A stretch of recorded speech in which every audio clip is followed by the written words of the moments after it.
We're back. 2023 is here. 2022 is wrapped up, but not yet, because we have the Beefy Boys Prime Cuts. Dom, how you doing? Doing good, brother, man. A lot better than last week, that's for sure, man. And so last weekend without any fights, so we figured we'd give you some content here and just go over some of our favorite moments of the year. We're gonna do all the obvious ones: KO of the year, fighter of the year, comeback fighter of the year, all the ones you come to expect. But also we do have a Beefy Boys exclusive category that we're the only ones that talk about and mention, and we talk about it all year and are excited for it all year. And Chin of the Year, Beefy Boys Breakdown is where you'll find that. And it's a fun one to talk about. And I'm surprised more shows don't do it, honestly. This is our third year of Prime Cuts, right? Is this the third annual? Third annual, baby. We made it to three. Now, I will say, in hindsight, like looking at these nominations versus 2021's, 2021 was a standout year. There were some 21 was crazy, outstanding. crazy good winners in 2021. Just goes to show you the fights were good. Not to say the fights weren't great this year. We do have some stats we're going to give to you guys about the year in total for the UFC and for us. Um, Maybe get an Yeah, for understanding of where sure. our time goes and how much we actually spend. Definitely that. We'll definitely hit on that. And I was just saying, like, we are talking a little bit before we went live. I wanted to just hit on it real quick before I forget. Like, yeah, I did do some research and I rewatched some fights. However, a large part of this to me, like a lot of what goes into making us something of the year, whether it be sub of the year, KO of the year, fighter of the year, is that like you kind of don't have to think about it too hard. Like you said, we watched 511 fights or something, and if somebody did something that stands out in my 420 brain, that after if just after this much time and this many fights and this many brews and this many doobies, if it's still like on the tip of my tongue when you ask me like what, like to me that as part of the equation into like of the year, like the standout moments, the things we'll remember, the ones we'll rewatch, the ones, I mean, not to be too corny, the ones we'll tell our kids about. You know what I mean? Like the just Absolutely. those standout special moments as an MMA fan where like as you're watching it, you're like, yeah, I already know at the end of the year we're gonna be talking about this one. So, speaking of the stats, before we dive into the first category, in 2022 for the UFC, there were 511 fights, as you mentioned. That comes out to about 92 and a half hours approximately of fight time. Um, so, for anyone Woo, at that's home, a it's couple. That's more than two 40-hour work weeks with some overtime. yes, sir. It's almost 4 days of actual time. 3.5 hours short of 4 days of actual fight time. 42 events, 16 cities, 5 different countries, 3 continents, if that counts for anything. Now, total attendance for fans in a UFC event. Remember, the Apex PI do not have the same seating, right? Whereas everything used to be arenas and big shows every single time. So now we're moving to a different model. So that led to 356,011 fans being in the building. That's tickets sold essentially. So, it doesn't necessarily mean that there's different fans. Could be, one guy goes to every event. Who knows? Mark Zuckerberg rented out the PI for one of the events, so no one went except for him and his friends. Now, that being said, there is no live gate at the Apex slash UFC PI. There were 21 events there out of the 42. So what that means for the Oh, so exactly half and half. That's mm-hmm, interesting. I was Because surprised. it seems like it would be more. It seems like we get three Apex events and one non-Apex event a month. But there was some. Thankfully, this year there was some non-Apex fight night Well, cards and to the help London balance that the out. London moves help a lot. Yeah. And then, like you were saying, yeah, at the end of the year, they really were going fight nights like Orlando, different Yeah, cities. I think they did a couple in Texas, like Mm-hmm. maybe Arizona. They did some fight nights, which I love those. Those are like the best of both worlds because it's a free card for the fans, but those ones are always elevated because they want the tickets to sell. So you're getting like a borderline pay per view caliber card just without the belts, but you're getting it for free. I love those like in person fight nights, not even like to go, but just like as a fan, I feel like they're treats. Oh, absolutely, man. Like, and I think the tickets are like cheaper, but that doesn't mean you get worse fights. Because as we're gonna get to event of the year, you're gonna notice that there's a lot of fight nights listed on that as nominees, And I which did is rare. appreciate that. I did because you did come up with those nominees, and I trusted you with them. I went through and saw like I wondered if I like any would stand out that I thought I needed to add, and I did. I thought your nominees hit the nail on the head, and the fact that you did, even include fight nights really proved, you did your due diligence. And we always talk about we love prelims, we love fight nights, so we put our money where our mouth is, and we even included some fight nights on our events of the year, which I think that's another category that I know some outlets do it, but it's not all of them. No, yeah, absolutely. And I think it's important, right? Because, like, what single night in the company was the best night, right? Like, maybe not money, but fan perspective. And I think that's what we even provide, maybe better than some of the talking heads in MMA, is that, we're not fighters. We are fans, but we do dedicate ourselves to it deeply. So the way we perceive it is a much different kind of a thing. Yeah, exactly. Because we're not trying to, like, break down tape and, like, prepare a fighter for, like, what techniques to expect. Like, yeah, no, you definitely want an ex-fighter, an expert, a coach for that. But what we can do is give you kind of an unbiased, like, pulse of the MMA, like, fan community, and just, like, our perspectives. Because, like, what, 99% of the people that watch UFC haven't ever been in an MMA fight. So, like, we're more of what most people are probably thinking when they watch these fights. And, like, we don't know any of these fighters, generally speaking. We don't have allegiances to any gyms or any martial arts style. So it's just like, I mean, we see it almost like whenever Bisping and DC will be on a card together, like, Bisping will be like, oh, he just needs to stand up, and Cormier will be like, oh, he just needs to wrestle more.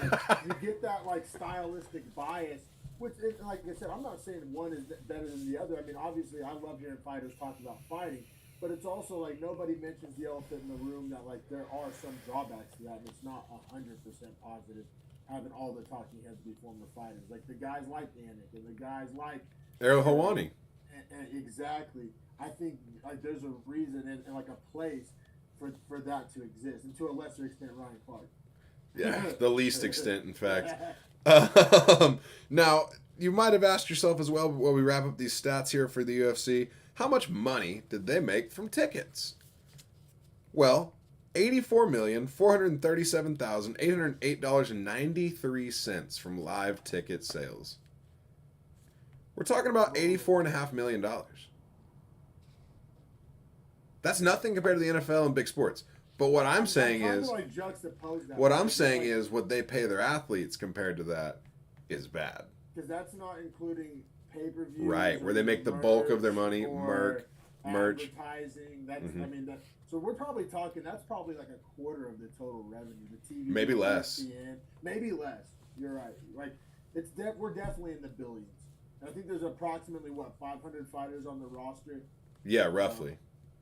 But I don't know, dude. Like, I do go back and forth with the whole fighter pay thing. Like, first off, I think the max needs to be way higher. Like, there should, like Francis Ngannou shouldn't be making like $900,000. Should be making like $5 million. Or even like, I'll go like even like $10 million or like 15, or like the top guys need to be like way higher. But also the bottom needs to be raised too. Like, instead of 12 and 12, the minimum should be like, and this is being like generous to Dana, the minimum should be 25 and 20. Yeah, for sure, because like, fighting twice a year is roughly what you do. That's about 3 times if you're active, but that's, I mean, the best guys in the world fight 2 to 3 times a year. And so if the minimum's 25 and 25, right? Then, but also I also think a caveat on that would be 30 flat and 25, but only a 2 fights on that level. Like, you get reevaluated after 2 fights, because I think the Contender Series guys, they get a 2 fight, like 6 fights. Oh yeah, the DWCS guys. Or somebody gets hosed on like 6 fight minimum contracts. The tough winner does. The tough winner does. That's what you don't want. Right. Yeah, getting locked into a deal that doesn't value you properly. Or even if they do, all right, 12 and 12 on your debut, but it's a 1 fight, like, it has to go up if you re-signed or not. Like, I don't know. Like the fighter's doing multiple fights at 12 and 12. You can't have it. Fully agree, man.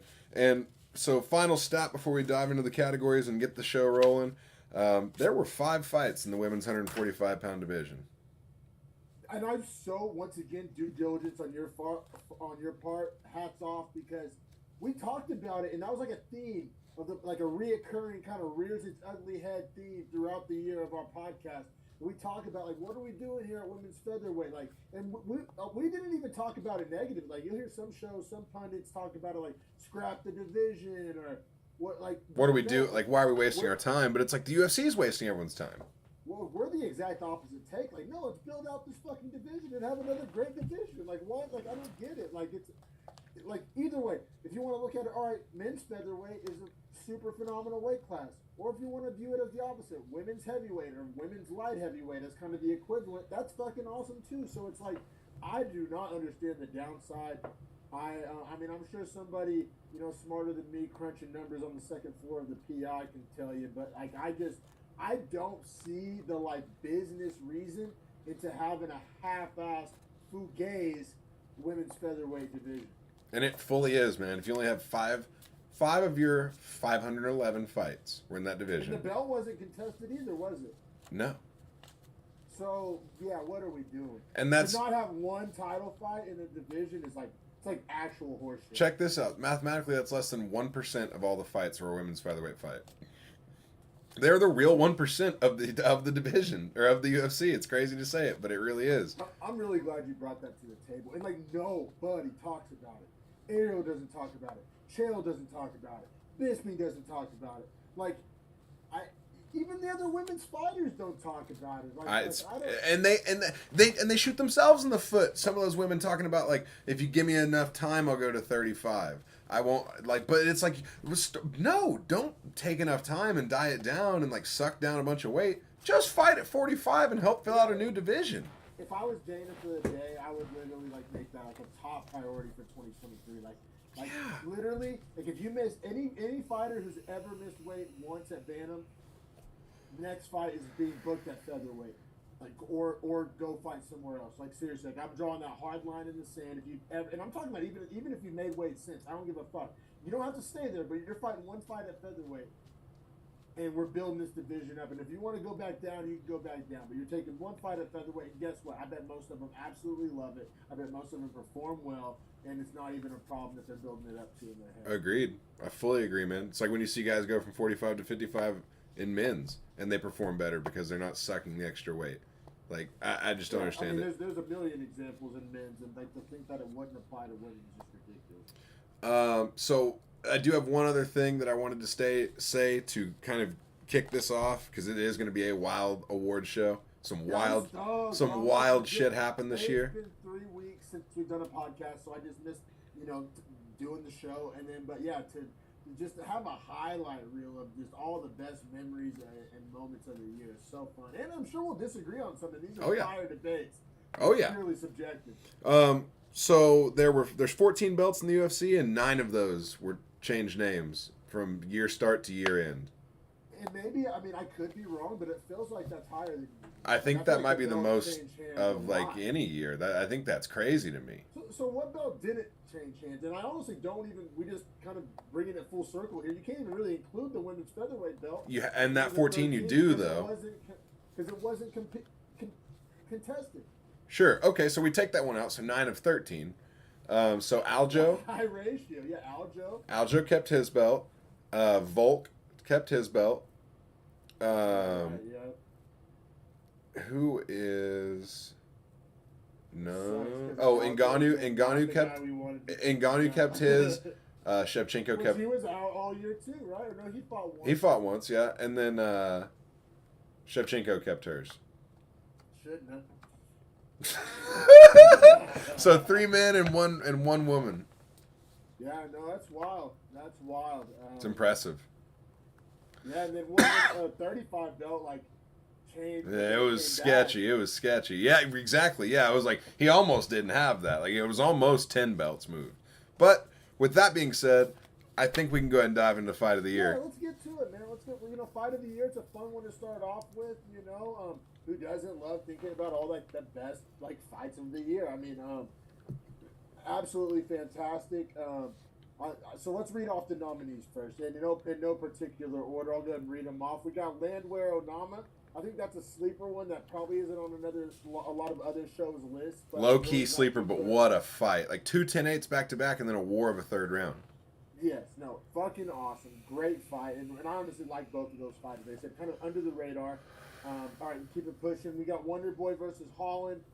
That fight, was epic. I'll give my opinion on it. I don't want to tilt my hand, but that fight was a lot of fun. Fresh in the mind. Hate to see it get stopped early, but a war for 4 rounds. For sure, for sure. Then you got Gamrot Sarukian, and like that's one I didn't rewatch, but in my mind's eye, it's like a 15-minute long scramble, right? Or like 25-minute scramble. Oh, that's right. It was a main event. Like, it was just like one yes, long, like scramble 50-50 position reversal. Like it was fantastic. It wasn't as like blood and guts as probably a lot of other shows. But the cardio conditioning and like no quit. High level technique and just the tit for tat nature of it. And like neither guy could break each other. No, like those could be the 2 best lightweights on earth, and we just don't have no way of proving it. Like seriously. For real, Sarukian fought Islam to a decision. Yep. Then we got Prohaska Teixeira. I mean, epic. It's the first title fight on the list, only title fight on the list, so the stakes are raised that much higher. What a fucking epic fight. That just a little, foreshadowing. Won't be the last category you see that fight in on these awards. That fight has everything. Yeah, no, I mean, literally one of the all-time best fights I've ever watched. And then Shemaev Burns, I mean, that's another one that, like, we talk about, like, oh, I'm going to go rewatch this one when I'm bored and drunk. Like, Shemaev Burns, like, literally, like, I'll be at, like, late at home, bored after work, like, no sports on, and I'll just, like, turn that fight on sometimes. Like, that fight is fucking awesome. It is amazing, man. It's the first time we've ever seen Shemaev lose a round. And that's what a huge part of that. Exactly. Like, seeing Shemaev be made look human before our very eyes, and it still translates when you rewatch it. Like, yeah, like when you rewatch it, you're just like, oh yeah, this happened to Shemaev. Well, because like when Burns is coming out, Shemaev's just up on the cage, sitting like leaned back, like looking at him, like waiting, like he's gonna like prey on him, and you just see this valiant warrior effort from Gilbert Burns over 3 rounds, and Shemaev, of course, being the twisted animal he is, ends up winning. But goddamn, did he get close to losing? And rightfully so. I scored it for Shemaev, but like, if you're rewatching that one like purely as a fan, like not taking notes, you're literally like, oh yeah, it's so good. You have to be paying close attention. Like Shemaev was a little more active and had like a little more damage, but like, god damn it, Burns was right there picking at his heels. That was awesome. And I mean, all right, so I'll turn it over to you, brother. Who'd you give it to? And then I don't know. Most of these I have like kind of a gold and silver medal. So okay, perfect. Me too. I had it down to 2. I think you can tell which 2 by like our intro. Happens to be the last 2. Yeah, I agree. I ended up giving it to Yuri and Glover. 5-round war. I had it scored 2-2. I love this guy. Favorite fighter. Have his card right over here on my dresser. Shout out D-Mac. Appreciate that. But yeah, man, I mean, that fight, and to win it with 28 seconds remaining by a submission over Glover Teixeira in a blood and guts war is just the fight of the year. And like the whole narrative was like, oh, well, he can outstrike Glover, but Glover's way better on the ground, and then he subs him in a comeback. And he was down 3-1 on every judge's card, so he had to finish him that round. Yeah, no, let the cat out of the bag. I'm right there with you. I want to give it to Shemaev versus Burns. You could argue like just as good of a fight. The 3 rounds versus the 5 and the belt. No belt. 100%. Like if all things being equal, that puts it over the top. No, totally agree. And you could argue that a win over Teixeira is held in higher regards than a win over Burns. Like Teixeira's, shoe-in Hall of Famer. First, I don't think UFC does first ballot, but you see what I'm saying. Yeah. The elite of the elite. The special ring of the Hall of Fame. Like a DC. Like, he's already in already. Yes. Yeah, or the NFL terms, like the Deion Sanders and the Reggie Whites. Like, there's Hall of Famers, and then there's Tom Brady. The Jerry Rices. Yeah, and that might be a little much saying about Glover if I'm being honest, but he's not Tom Brady. Hall of Fame. He's no doubt Hall of Fame. Yeah, and you got to think about how long he's been doing it too. His longevity is a huge part of that push. But so Beefy Boys Prime Cut is going to go to Yuri Prohaska versus Glover Teixeira in a almost 5 round war for a title change. Burns, silver medal. One last little take. I am not as high on Holland Thompson as everyone else is. That doesn't mean I don't think it deserved to be on the list. That doesn't mean I don't think it was a good fight. I remember not being like just even in real time, and it was pretty recently. Like and now looking back on it, I don't hold that fight in as high of regards as a lot of other people did. It'd probably come in last place if I'm putting if I have to rank these 1 to 5. That's probably fair. I think so, and I think the fifth spot is usually interchangeable. I think an honorable mention is damn near Schnell, Sumo Darji. Then it's also like, how do you draw the line between comeback and fight of the year? You know right, what I'm saying? right. Like, what are you valuing? But I value the back and forth, the high stakes, and then the near split wins. Exactly. No, like there's some like kind of gray area overlap between some of these categories that we're being like the Schnell Mudarji one. I struggled with because like I wanted to insert it into like 3 or 4 different categories. That's like how sub of the year. It was. Yeah. No, I think that's my honorable mention sub of the year. We'll get to that, but yeah, no, 100%. Like there's some overlap there, but keep it pushing to pretty much everyone's favorite KO of the year, and I mean this is gonna be hard. I felt the opposite. I thought this was like Captain Obvious. I think gold and silver are close as fuck to each other, but there's one thing gonna take it over in the end. I have about like 4 competing for silver, but only 1 gold. I think gold's pretty obvious, but let's go ahead and I'll read them out. Yes, let's read the nominees. So official nominees are gonna be Chito Vera versus Dominic Cruz, brutal head kick knockout. Broke D Cruz's nose. Tough. Now this one. Watched that one too. It was this one I believe. Violent. This next, super violent. This next one I believe interchangeable with our honorable mention. Our honorable mention is Alex Pereira versus Sean Strickland. I mean, just put the man completely to sleep. Very, very brutal. And it was like short, quick, sweet. It was like a poisonous shot. You know what I'm saying? You know, I rewatched that one. In the scale, these are like the most violent moments of the year. Not as violent as your brain will have you remember. At least mine. It took that second shot. Like, he didn't put him clean out. He dropped him and then finished him with the second one. It was bad. I also meant to put Chris Gutierrez and Frankie Edgar up in this as well. Yeah, Frankie Edgar could have been on here a couple times for the wrong reason. Yeah, unfortunately.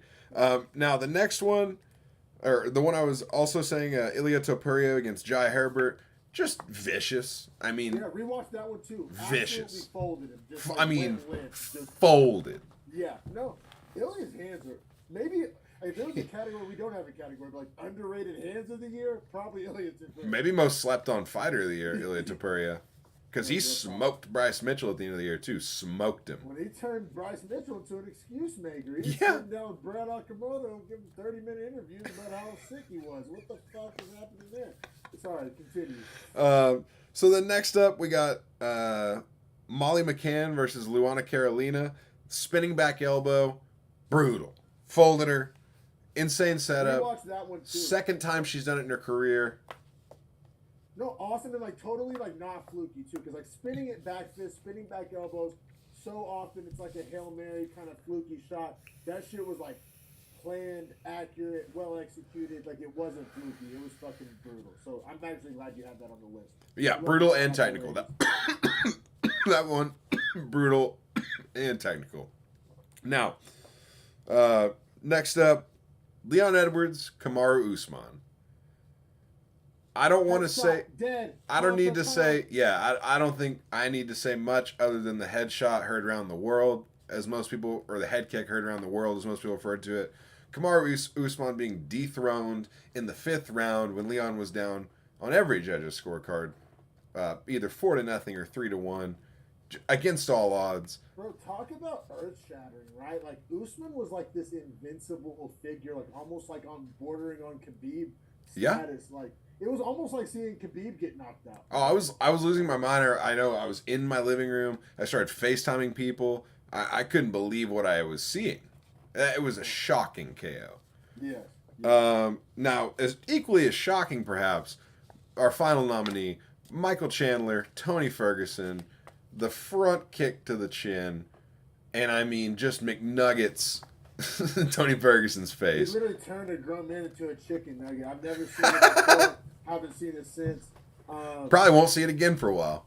Well, and also it was like, all right, so you can't say it's unexpected that Chandler knocked out Ferguson, but however, you dive one little level deeper and add in that it was with a front kick, and you get a lot of surprise points. Because like, all right, if you tell me Chandler knocks him out the big right hand or grounds and pounds him, or then I'm not really that shocked. Yeah, that's probably what's going to happen. But I mean, we don't think of Chandler as like some Wonder Boy style bender kickmaster, Right? And Chris Gutierrez, Cheeto Vera, like we don't view him in that light.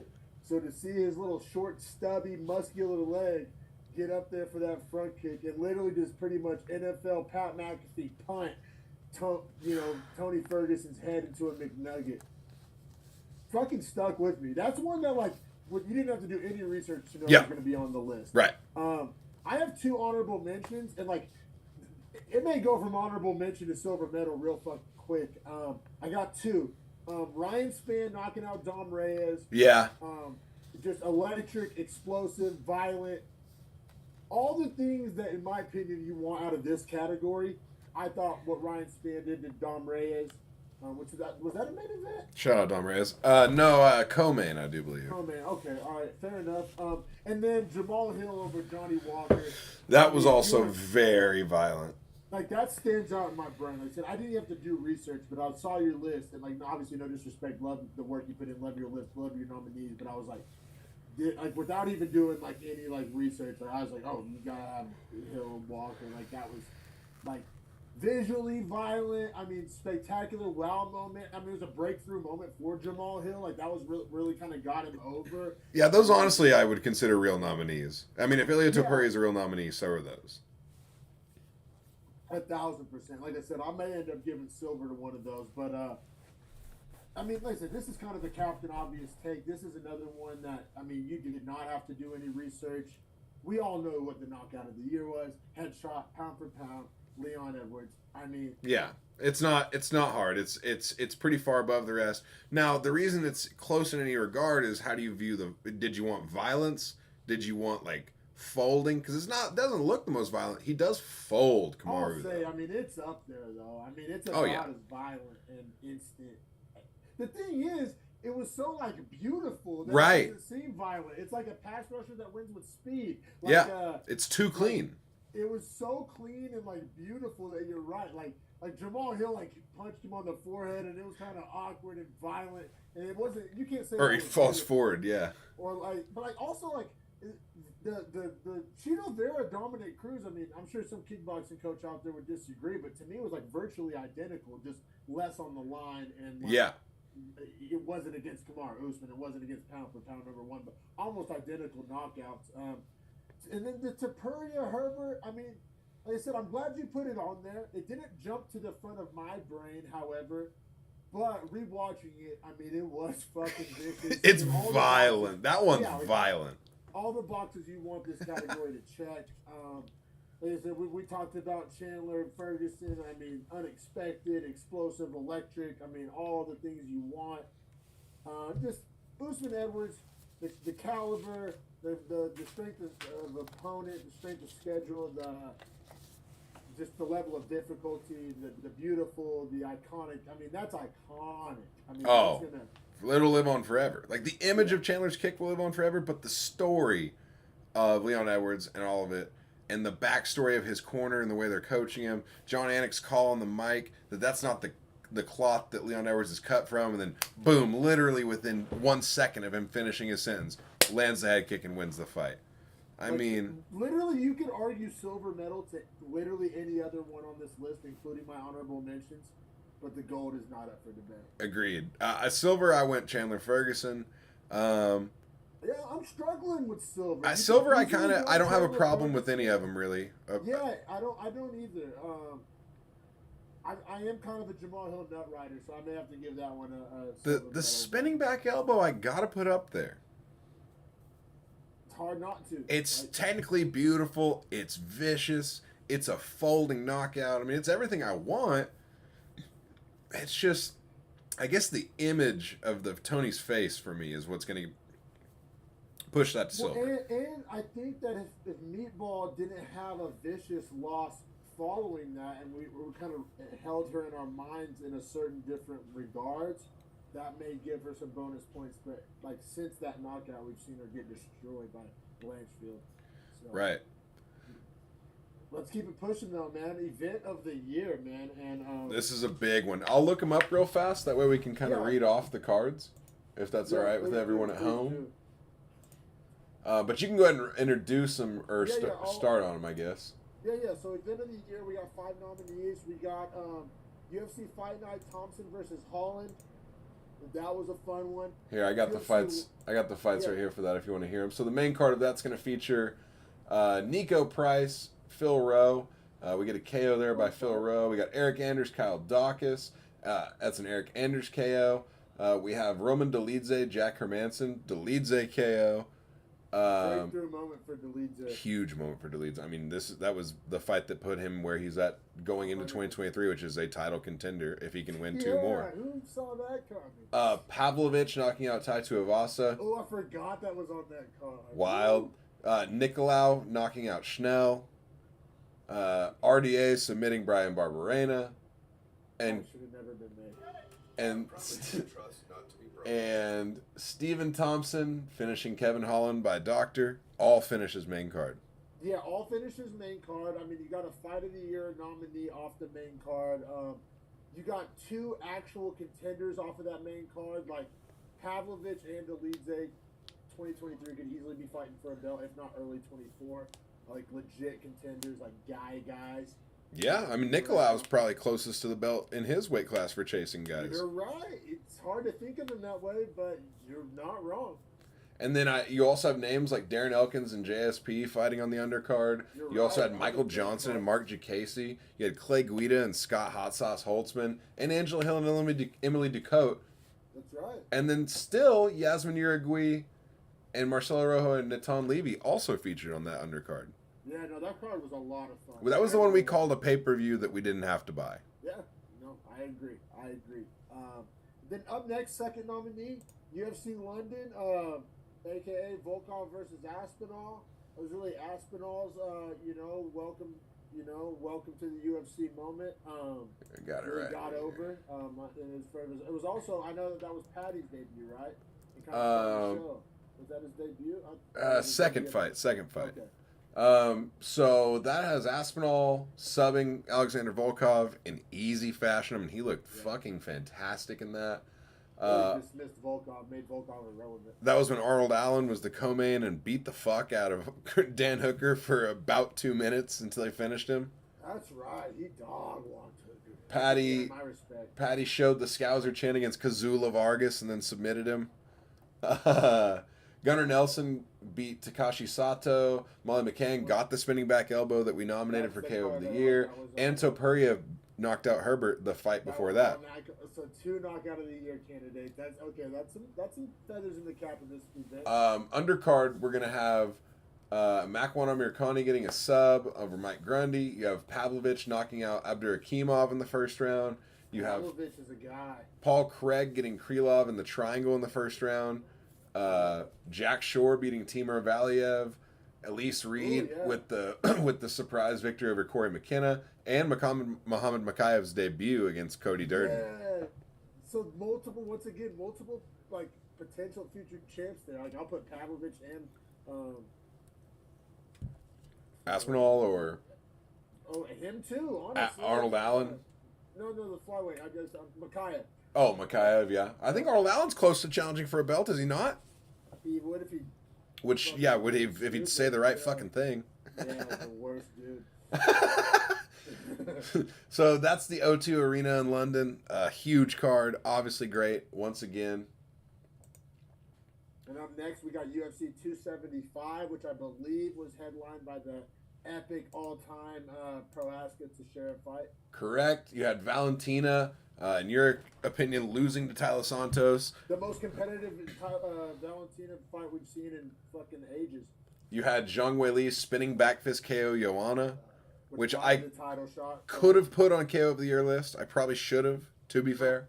No, yeah, fair enough. You had Jake Matthews knocking out Andre Fiallo after Fiallo ate just the craziest amount of shots That's I've ever seen in my whenever I life. was just betting all the Fialo tickets. And then bit me in the ass. I was just so nut riding Fialo.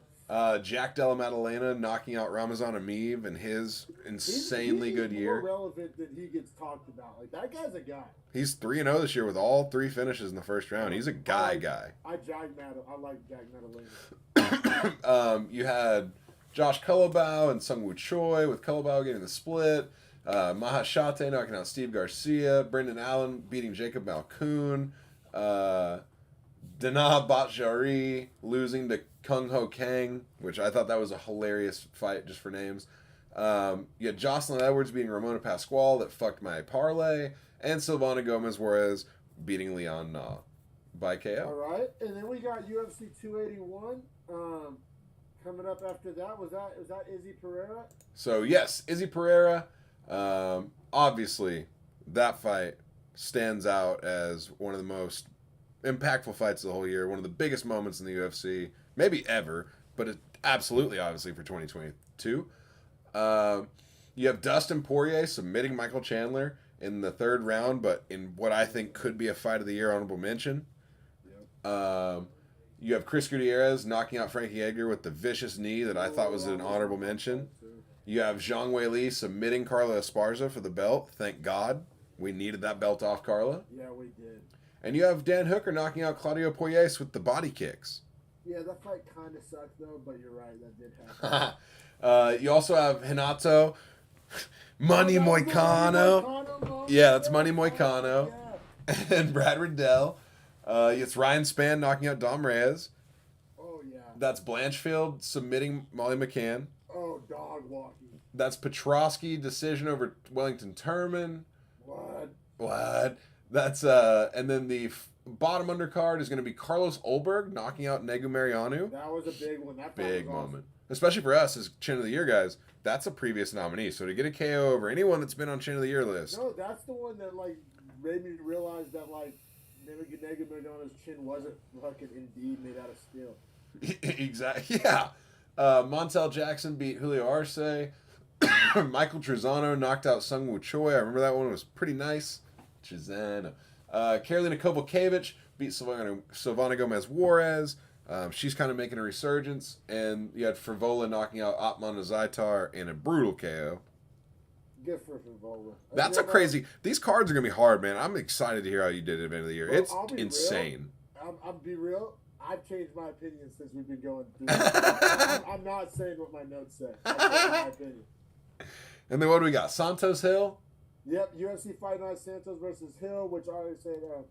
No, this one didn't give us.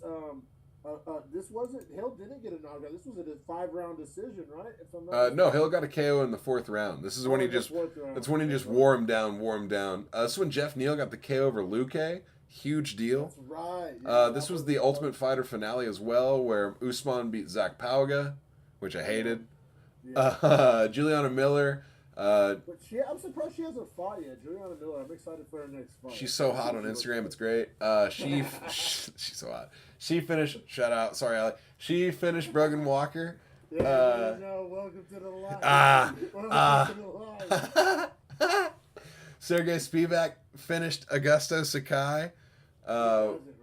What's that? Who doesn't? Terrence McKinney got back on the finish train, finished Eric Gonzalez with a sub. Oleg Sejic retired Sam Alvey, doing the Lord's work there. Yeah, I need a cigar for that. Brian Battle knocked out Takashi Sato in 44 seconds with the crazy kick. Yeah, the crazy kick. Yeah, that was sick. Corey McKenna Von Flew choked Miranda Granger, and Mayra Buena Silva subbed Stephanie Egger.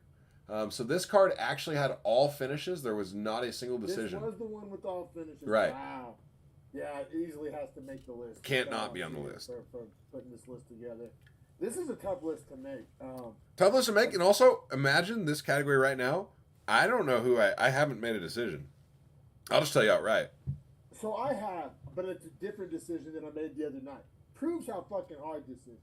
You know what? I my original gold medal was gonna go to 275 just because I love Yuri Glover that much, but when you read it back, it was a little top heavy, not the Yeah. deepest on this list. So there's a reason why event of the year and fight of the year is two separate categories, and we already gave fight of the year to Prohaska Glover. That doesn't carry the whole card. That being said, I think I am gonna go UFC 281 as gold. That was gonna be my silver, so that's not too drastic of a difference there. But you know what? I think 275 doesn't. I went from gold to out of the medals. I think I got to give my silver. I may have to give it to UFC London. The two knockout of the year nominees. I know. That was like Patty's really breakthrough moment, even and then Aspinall before the injury was riding sky high. I think I'm gonna go gold medal 281, silver medal UFC London. I think which is very different than what I felt 48 hours ago. So I actually have them in reverse, but those are my final two. Okay. I feel like we got somewhere. I mean, man, those cards were treats. Like, I have no other words to say than, like, we got treated to some fire cards. Yeah. I mean, UFC London, man. Volkov Aspinall. I Right? don't feel like there was any cards as bad as the 2021 Aspen Ladd card. I don't feel like. I mean, there was a couple stinkers that I wasn't that stoked on, but I don't think nothing touched that Aspen Ladd card. I think it was that 2021, I believe.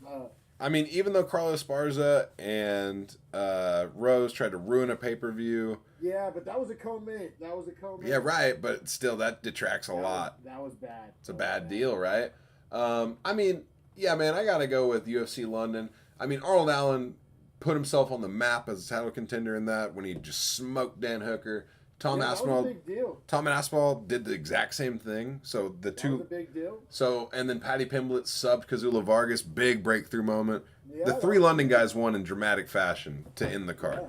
That's the huge. Ilya Tapuria and the Molly knockouts too. Exactly, Got back to up back. Silver medal for me. Sergey Pavlovich and Paul Craig. And Muhammad Craig. Makayev's debut. Yeah. I don't hate you giving that gold, and I actually respect it. It's hard though because the Pereira Izzy card is awesome as well. As Moicano would say, who is on the card. Yeah, memorable moments. Both of those cards give you everything you want. And then Santos Hill deserves I think a mention. All finishes, man. I mean, all finishes. Yeah, it was just like that card wasn't put together to be special. You got to think like that back then. Jamal Hill isn't what Hill is now. That was kind of like I saw people complaining that was the main event, and then like Santos on a skid, and I said not the biggest names on that card, but the performances and as a fan getting to watch that was awesome. Just a treat. Awesome. Just a treat. Yeah. I mean, all these cards were treats. For sure. And then up next, we'll do Comeback Fighter of the Year. I'll let you kind of introduce that and feel free to start going down the list. I got to pee and grab more beer. I'll be right back. Sounds good, man. So, our nominees for this, and I think, there's different ways to look at this. It's not necessarily for us that you have to be injured or have to have gone through something traumatic in your life outside the UFC where you couldn't fight and then you came back to fighting. But instead, let's say you were losing. You've been having a tough way with it. It's not easy to be on a losing streak. And and that's obvious, right? Hey, shout out Captain Obvious. But what I'm saying is that for our nominees, Comeback Fighter was someone that put together a run this year after having had a loss or having undergone a character transformation, kind of the same as Colby Covington did in his Brazil fight, where he builds the new character and all of a sudden is marketable, sellable. So we have Drew Dober on this list. Dober did take, I believe, 1 or 2 L's in 2021, and then has gone on to win all of his fights this year and has dramatic moments in these fights where he's winning. Shows incredible chin, incredible power, and always has unreal physique. So Drew Dober. We have Carlos Olberg, Blackjack Carlos Olberg, City Kickboxing, 3-0 in the year. Did take his first L in the UFC. Is 4-1 in the UFC, but 3-0 this year. 1-1 in his first year in the UFC. What made you put him on Comeback? I was a little curious on that. I know I'm missing something. Did he get hurt last year or something? No, it's not that he was injured. It's just that the way he's like changed as a fighter and like his growth as a fighter. Like he's made a comeback, a resurgence in his career. Yeah, because I like Carlos Ulberg, and I think he's going to go on to do great things in the division. I didn't necessarily like knee jerk view him as a comeback, but I see what you're doing. I get where you're coming. It's the same as the next nominee, right? Roman Dolidze. So he like underwent like a character transformation, right? Where like he was this boring wrestler, and then got called out by Bisping last year. See, this one made sense to me. Yeah. One, like, Dolidze, I don't think anybody did like a public perception, people giving a shit about your career. Like he kind of pulled a Bilal Muhammad, like going from being just a guy, kind of boring, kind of irrelevant, to being like super relevant, super high ranked, super like fan friendly. Like not many guys have been able to kind of make that turnaround. I love that you put Dolidze on this list. Well, and that's what I thought too. Is he had a Colby Covington moment in his life and career where he decided, I'm going to change how I'm perceived, and that's going to make me easier to market because my skill set's there to be a top 5, top 10 guy. He used to be. I don't even think I can say top 3. I think he was my most hated fighter. Like I used to roll my eyes when I see Roman Dolidze on the card. Like I used to hate watching him. And now you're stoked for his fights, right? Now I'm so stoked that I'm like a fan. All of the above, bro. All of the above. Like that's what I'm saying. Like image rehab. Yeah. I don't know if anybody did more than Dolidze. So that's kind of where I felt about Ulberg too, is like image rehab, right? I already introduced. And honestly, Jeff Neal too. Jeff Neal went from a guy that we used to talk about matching up unranked welterweights that we wanted to see climb the ladder because he was down at like 12, 14, whatever he was. And like he was just kind of a guy taking up a space in the welterweight rankings, which we love our welterweights, and there's a bunch of welterweights we wanted to see climb the rankings. And we used to like match him up just like, hey, let's fucking just, why not use Jeff Neal? Now he's like a guy that actually matters, who's got to fight a deal. Shavkat. That fight's huge. Like if he beats Shavkat, I mean, well, yeah. Contender. Like he may leapfrog Bilal. Right. I also all this list, and then Drew Dober is just like, as far as, I mean, obviously UFC, he's been around, right? UFC fans knew who he was. Well, fell out of the rankings and now has made his way back into them from year to year. Yes, and just, I mean, his fights have been super fan friendly. I guess maybe just getting the recognition he deserves is a way to put it. Yeah. He's also kind of elevated. I don't think this is any coincidence, and I'm obviously not giving anything away by saying this sentence, but it is kind of funny. Like he's kind of put himself in the like Bobby Green category. Funny you say that. Unranked lightweights that still matter. I mean, I guess he's ranked now, but you see what I'm saying. Yeah. I don't think anybody thinks that Drew Dober is going to go on to be a champ. However, I also don't think anybody isn't stoked for whatever his next fight is. Like, he matters. He's relevant. Yeah, and I also think he can fight with anyone 5 or 6 to 10. Exactly. Like which is the same could be said for Bobby Green, right? Like not a future champ, can compete with most of the guys. People are stoked when he's fighting. He matters. He's relevant. Yeah, and I'll always watch his fights. Exactly. Well, I'll watch everyone's fights, but even the common fan will watch everyone or watch his fights. Yeah, and there's a difference between feeling like a chore and also being like, I get to watch this guy fight. Like I feel honored and privileged to like witness what I'm about to witness. Like, yeah, and for Jeff Neal as well, he overcame some of those injuries or health issues he was suffering, and is now healthy fully. And we see how good he is. His hands are fully healthy. His body internally is fully healthy. I was sleeping on Jeff Neal. I was underestimating Jeff Neal. You could go as far as to say I was hating on Jeff Neal, and I've changed my tune, and he's made us change our tune. Right. Like, and that's like a pretty defining feature of a comeback fighter, I would say. And then our final nominee, Zhang Weili, goes from getting head kick KO'd by Rose to being the champion and having insanely stellar performances in her last fights. Yeah, man. I'll go ahead and take this one first. Maybe a little bit of a surprise. I don't think so. I think this one seemed kind of obvious to me, but obviously there's an argument to be made for each of these nominees. Giving my gold medal to Zhang Weili, man. Me too. I don't think it's really even debatable. Okay, all right, cool. Because she went from 0-2 in 2021 to 2-0 with a belt in 2022. And 2 finishes. So like when you say comeback fighter of the year, like she came back. Changed the direction of her career.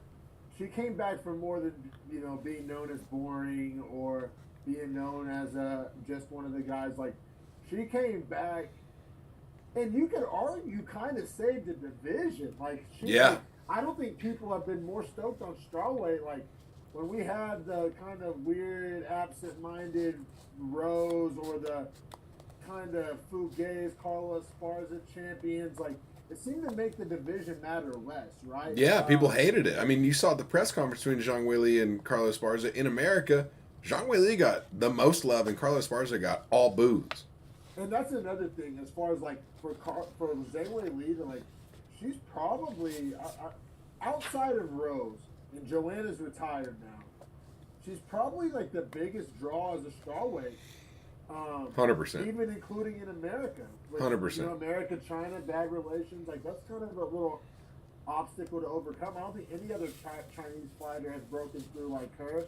No. Li Jingliang, I mean, has some fans, but it ain't the same as Zhang Weili. And yeah, Zhang Weili. I think you're right. I think it's a slam dunk. Now, silver medal. I think there's some debate, but I honestly think we're gonna agree again. I went silver medal Roman Dolidze. I went Jeff Neal. Don't hate it. I mean, I don't hate it either. Those are my 2 and 3. Same guy, right? I mean, same story, same. I just like Neal for getting healthy too. Like he actually did overcome a medical issue as well. Which in like NFL and NBA, comeback player of the year is typically reserved for somebody who battled an injury. So I don't hate yours. Like you could swap out Dolidze for Jeff Neal. I'm just fine. Like I'm not. That's totally fine. Roman Dolidze though, it's my list, right? It's my nominee, and he was my most hated fighter. Like, so I mean, I kind of had to. Like I almost gave him the gold, but Zhang Weili just kind of made it so slam dunk obvious. But like seriously, to go from a guy who I literally was like salty when a card was like like they would unveil a card and I would see Roman Dolidze on it and be like, fuck, I gotta fucking spend my minutes of my life watching this guy fight. Right. To being like, oh fuck, who are they gonna match him up against next? Is he one fight away from a title shot? Like he's super exciting. He super matters. Like, bro, that is hard to do. Like I can't think of another example in my own like distaste for a guy. I mean, Jeff Neal's probably the closest thing, and he's right there. Like, yeah, you're not wrong. But I never hated Jeff Neal. I just slept on Jeff Neal. There's a difference. Yeah, just didn't give him the respect he deserved. Whereas like Dolidze, you fully were like, no, fuck this guy. Literally, I went from fuck this guy to like, I love this guy.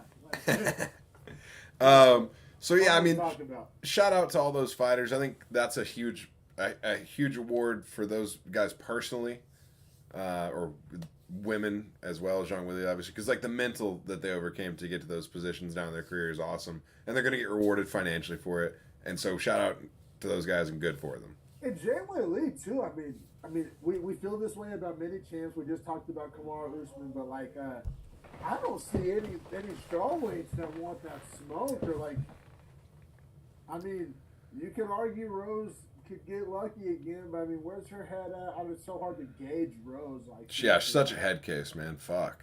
And then I mean, I don't know. See, everybody's talking about the super fight between Valentina and Amanda again. What about Zhang Weili versus Valentina? I think that's way more interesting. That's way more interesting, right? Thank you, bro. Thank you for co-signing that take because I also think Tatiana Suarez coming back and going to 125 is incredibly interesting. It is interesting, and man, she's. I swear, I mean, I haven't lost any stock of Tyler Santos. Like, I think Tyler Santos. I think she has a fight booked, if I'm not mistaken. But I mean. That division don't want to see her. All I'm saying is way too early takes. Tatiana Suarez is in contention for the belt by the end of 2023. The 25-pound belt. Mm-hmm. I mean, that would be fun. And it's not even like I dislike Valentina. I don't know. It does get a little stale, and her last win was very questionable. Was questionable for sure. Let's keep it pushing though, man. This is a fun little lighthearted one. We've had some kind of more serious topics. We got commentator of the year, man. Purely subjective. This one's just who you fuck with. Can't go wrong. the nominees, I mean, pretty much anybody that you've ever seen hold a mic on ESPN is a nominee. But we officially got it narrowed down to Paul Felder, Joe Rogan, Cruz, DC, Anik, and Dean Thomas. Let you take this one away, brother. Who do you got? Man, so I never pick Rogan because it's just too obvious. It's too given. It's like cliched almost. And I don't think he has the best analysis, if I'm going to be honest. That was mine. And I'm a Rogan fan. Like I listen to his pod every day, you know what I mean? On 10 years of being a Rogan fan. Like, right. I've been listening to Rogan since I still lived in Oklahoma. Like, not the best commentator. I mean, not the worst. Love him. I think it's fun having him be part of the thing, and it does have that make it a big deal. He's just iconic in the sense of, like, he's done it. He is the voice you expect to hear. 100%. And the fighters are excited to be interviewed by him, and it gives it a fun feel and now, all that, but not the best. All that being said, I've given the shine to Paul Felder before, deservedly so, and I think he did a great job this year. But I think we both gave it to him last year, right? Or was that 2020? Either way, he's won this before on this show. Right, and so DC, I mean, he always provides, I think, some of the most high-level commentary. I actually don't love Cruz, but I think he does also provide high-level commentary. I think he's kind of thorny to work with, but I think... Yeah, you're right. I love what he does. He just does kind of kill the vibe sometimes because he's too serious. Like, I think he wants it to be like a wrestling meet, and it's more of like a rock concert. You know what I'm saying? Like, yeah, I agree.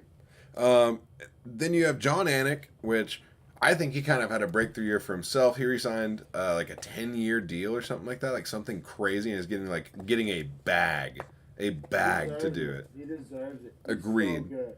Like if the UFC stopped fucking with him, I feel like he'd be like on Monday Night Football, for sure. He's a top guy. He said before that's his personal dream is to call like Monday Night Football and like. No, dude, he's so young. I know. Young. Madden did that shit till he was like 85. Like that's commentating, you know, like he has fucking 50 years to like add that to the repertoire. Like I think it'll happen. I do too. Like the Vin Scully of I love John Anik, man. Like. And then Dean Thomas, I think that's a guy that gets slept on so hard in the broadcasts because you don't have consistent commentary. But when they ask him the questions or he inputs stuff, he is so spot on every time. He is. I like Dean Thomas. Not gonna lie though, for putting Dean Thomas, it's hard not to throw the girl Megan O'Leary on there. I mean, I'm a big fan of Megan O'Leary. I'd almost put Laura Senko for her work on the show, like on FX. Or I'm sorry, on what am I looking for? FS1. Like when they do the UFC Tonight or whatever. Like she's great on that show. But that's not live commentating the fight. Yeah, true. So who are you giving the gold to, brother? So this year I have John Anik. He has maybe the most iconic call in the history of the middleweight division. Leon Edwards? Or welterweight. I'm sorry. Okay, we are talking about yeah, one of the most iconic calls of all time. It's going to live on in history. It's going to be attached to the moment. It's going to be a part of the moment, his voice. And he's talked about that before, but even more, man. I started following him on Instagram and watching the embeddeds and like the questions he asks, the things he said on his Barstool interviews. The man he is. Yes. Like that is really him. And learning that he bets on the biggest fights of the year, but he doesn't bet money. He bets tattoos with the other people in the UFC. Like yeah, that's wild. Right. Like he's hilarious. Like he's a real motherfucker. Guy. Like I gave to John Anik. Don't hate it. Can't hate it. Had DC as my silver. I love DC this year. I thought DC did great, and he also got in the Hall of Fame, so I kind of had to give him that rise, that rub. That's my gold. And it was almost like a comeback commentator of the year. Like I don't know. Yeah, like he came back and had a fire year. I feel like he had a pretty rough 2020 and 2021 as far as being biased, and I feel like he's gotten much better. You could also maybe call it most improved. I feel like he's gotten better at the craft of commentating. I feel like he's gotten a lot better. I think, and this is going to be crazy, I think doing the podcast with Ryan Clark has made him a better commentator because he's having to like help Ryan Clark through everything. Because Ryan Clark fucking sucks. Yeah, no, I agree. I think something kind of changed in DC's commentary for the better that made me enjoy it a lot more. Now, whenever Islam fights Volk it's probably going to be pretty cringe. So I'm gonna hate that, man. Award. Yeah, we're probably going to get. I'm glad we got this award out of the way before that fight took place because it probably would have changed how I felt. Although Rogan is a stand for Volk, like him and Volk are extremely similar in the way they live their lives. Well, and like, I don't know, man. I'll say this. If Islam runs through Volk like people are, I guess, saying is gonna happen, then like That ain't gonna happen. I'll tell you right now. I feel the same way as you. I'm saying if he does the Volk what he did to Charles, because I was a big Charles fan too. Like, if he does the Volk what he did to Charles, then like I'll just, I guess, gargle his balls. But like, Me too. I will. Like I will. I'll put all the coal. I'll never talk shit ever. I won't even talk about guys challenging him in the lightweight division if he runs through Volk like that. If he runs through Volk, then I'll shut the fuck up. But like until then, I think we need to stop. I don't know, like. We got. I mean, it's weird with Islam. Like he gets so much like benefit of the doubt. Well, he gets all the Habib shine, because Habib retired, so all of his stands moved to Islam. Yeah, it's a real thing. And like, he's very good, very very good. I mean, but number 2 pound for pound in the world. Even I felt like that was a little premature. Like, I mean, I think Ngannou should be pound for pound number 1. see, I disagree with that. I mean, I like that Volk is, honestly. I think Volk's the perfect representation of it. It's probably right, man, but I'm just saying, like, Ngannou being a 6% body fat human at 265, like, how is he not pound for pound? If you could do at what his power translating down, why? like, shit. Because he had the rest of the beat Cyril gone. That's why. He had a torn MCL and torn ACL. And he shouldn't have been in there. What is he, T.J. Dillashaw? What are we doing here? He's not, because he won the fucking fight. That's a pretty awesome counterpoint, and I don't really have a counterpoint. But I don't know. Well, I think there's definitely two schools of thought. I fully agree. And I think Volk embodies what it means more because he's willing to go up in weight and can go up in weight. Like Ngannou could never make another weight class that exists. Also, I'll make a hot take now. 2023. Now, if John Jones wins the belt, he's forever the pound for pound champ. Well, and here's my kind of similar, kind of different take. Pereira's going to 205. Like it's happening. Oh, and then he'll be the pound for pound if he can do that. That's my take. That like there's a strong chance that Pereira ends 2023. Is that your way too early 2023 take? It is. That Pereira ends as pound for pound by winning the light heavyweight belt. I like that. That's a good take. Let's keep it pushing, man, because we're halfway through the bulk of the awards. The 10 set. Chin is going to be the funnest one, in my opinion. This is my favorite. Yeah, like Chin is ours, so it's best, but this is the most fun. Like I've been waiting to talk about this with you, and I went 1 through 5 on this. Like I really? I watched all of them, of course. They're only rounds, so of course I've watched them all. I watched them all in succession, in fact. I went 1 through 5. Like I feel strongly about, and it's kind of a hot take.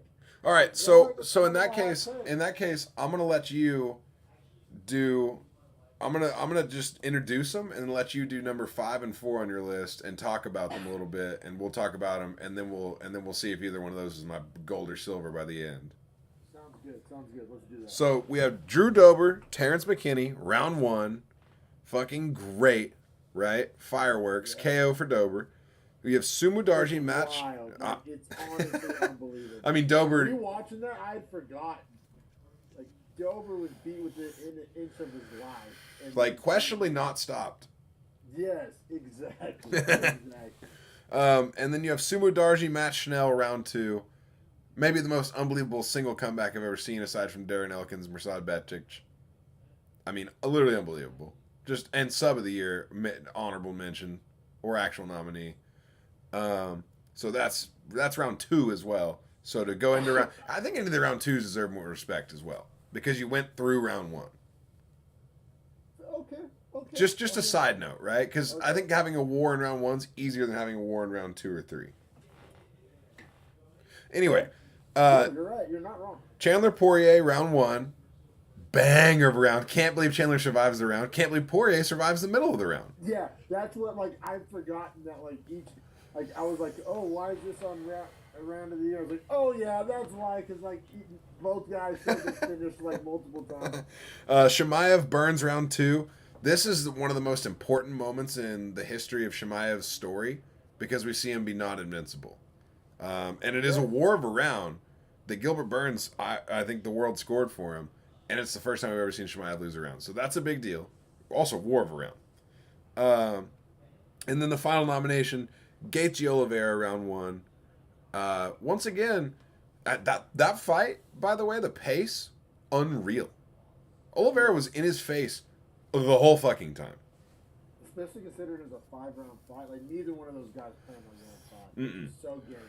Gaethje was so down to be in the pocket with it. Yeah, man. All right. So give me your 5 and 4.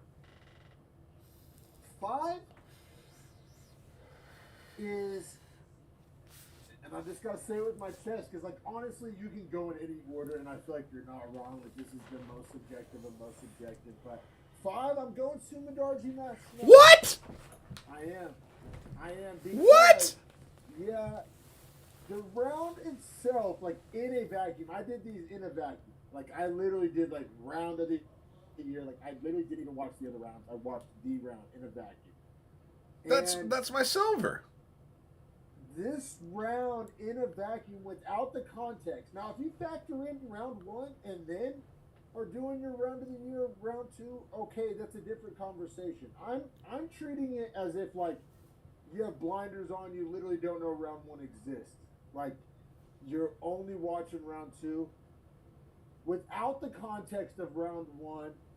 And I mean, this is kind of the lawyer ball answer I'm giving here. Like without the it's an awesome round. These are all awesome rounds. Yeah, they want to be in the conversation.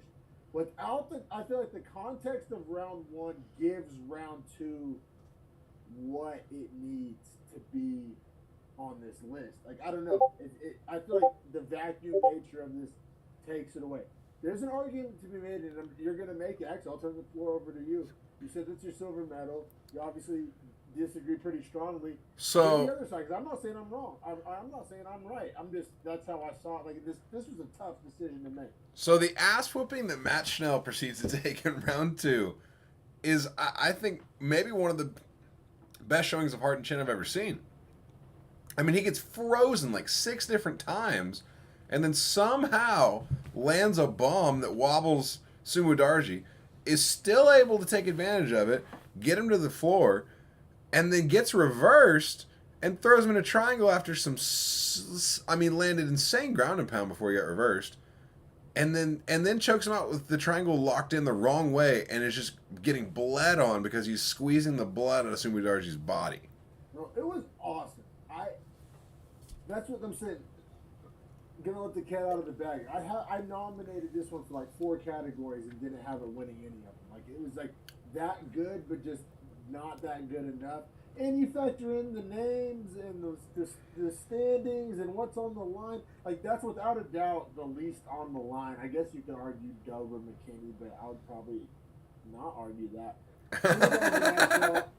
had the least amount on the line. I thought round 1 had a lot to do with what made round 2 great. We're splitting hairs. This whole category is splitting hairs. Yeah, no, for sure. What do you have at number 4? Number 4, it's a weird one because I actually went Oliveira Gaethje, had the most on the line. However, that was near the bottom for me too. This may be talking out of both sides of my neck. I wanted to put this one on sub of the year. This is one of my nominees and like honorable mentions for sub of the year. So I loved the finish. Also, it only lasted I think like 2 minutes, 2.5 minutes. 2.5, or like 3:20 after the sub. So once again, a little bit lawyer ball. I had a hard time giving it round of the year whenever it kind of wasn't around. But I had no problem nominating it for sub of the year. Loved the finish. Loved the comeback. You can even argue the comeback of the year. Round of the year lasted 2.5 minutes. Don't love it. Kind of a technicality. Fair. That's fair. What'd you have at 3? 3, I went Dober versus McKinney. This was really hard. Okay, so we might have the same gold still. This is where you get to, like, once again, what's on the line. I mean, also like round of the year versus comeback of the year versus chin of the year. Like, where is that overlap? Um, and um, so so yeah, Doe McKinney. I mean, it was awesome. Like I said, it probably ranks higher on my maybe on my comeback of the year or my chin of the year than it does on my round of the year, if that makes sense. Because Yeah. it kind of Yeah, the chin of the year points were crazy. McKinney, and also I don't think there was ever a point. Maybe I'm remembering this wrong, but from what I remember, it was like McKinney was dog walking Dover, and then until Dover started dog walking McKinney, there wasn't that much tit for tat. Oh no, the transition's like immediate. Yeah. So that also factors into not super high on my round of the year. Keeping it pushing a silver medal, I go Chandler versus Poirier. I feel like silver and gold's pretty coin flip, pretty just subjective. Which one do you like more? Which one got a more of a reaction out of you? Chandler Poirier, yeah. I mean, and then not least, if you're doing any math here, my number one is Shemaev versus Burns. I also had that at number one. Okay, so we have the same gold. Chandler Poirier, round one, and Shemaev Burns, round two, are pretty interchangeable. Like, Yeah. as far as like what's taking place. Yeah. However, the shock factor of us seeing that happen to Hamza. We've seen Poirier Get wobbled. We've seen Michael Chandler get finished. exactly. We'd never seen Hamzat lose a round. Like even a part of a position. I don't know if we've ever seen him lose a position. Yeah, we'd never seen him look not untouchable. I think we have lockstep right here. I think we're lockstep. Yeah, and like the fact that Burns could eat his power. Yes, and also the fact that it was welterweights instead of lightweights, even though Poirier and Chandler are huge lightweights. Yeah, they're massive. Welterweights. There was that extra bit of violence, right? Just that little extra sprinkle on top of just Poirier, Chandler, and Burns are probably all the same size. Shemaev's big. Yeah, Shemaev's really a 205. Yeah. He's the Alex Pereira before Alex Pereira. Yeah, I mean, so did you have Madarji Snell as 3, or you said that was your silver? That's my silver. Yeah, I had Chandler Poirier 3 on his. Yes, yeah, and then Dover McKinney is 4 and Oliveira Gaethje is 5. I don't hate your list. I just love the entertainment value of Schnell Sumudarji. Me too. Like in a vacuum, me showing it to someone that knows nothing about UFC is gonna be like, holy fuck. Yeah, but I think if you have that same person needs to see round 1 to be like, holy fuck. No, because I think the amount of damage that Schnell takes in round 2 and then is able to like reverse it and get the victory and inflict arguably more damage in less time is like unreal. Granted, round 1 plays a big part in all that damage being able to even occur like that, right? Because like opening cuts and shit requires the swelling, requires the round 1 damage.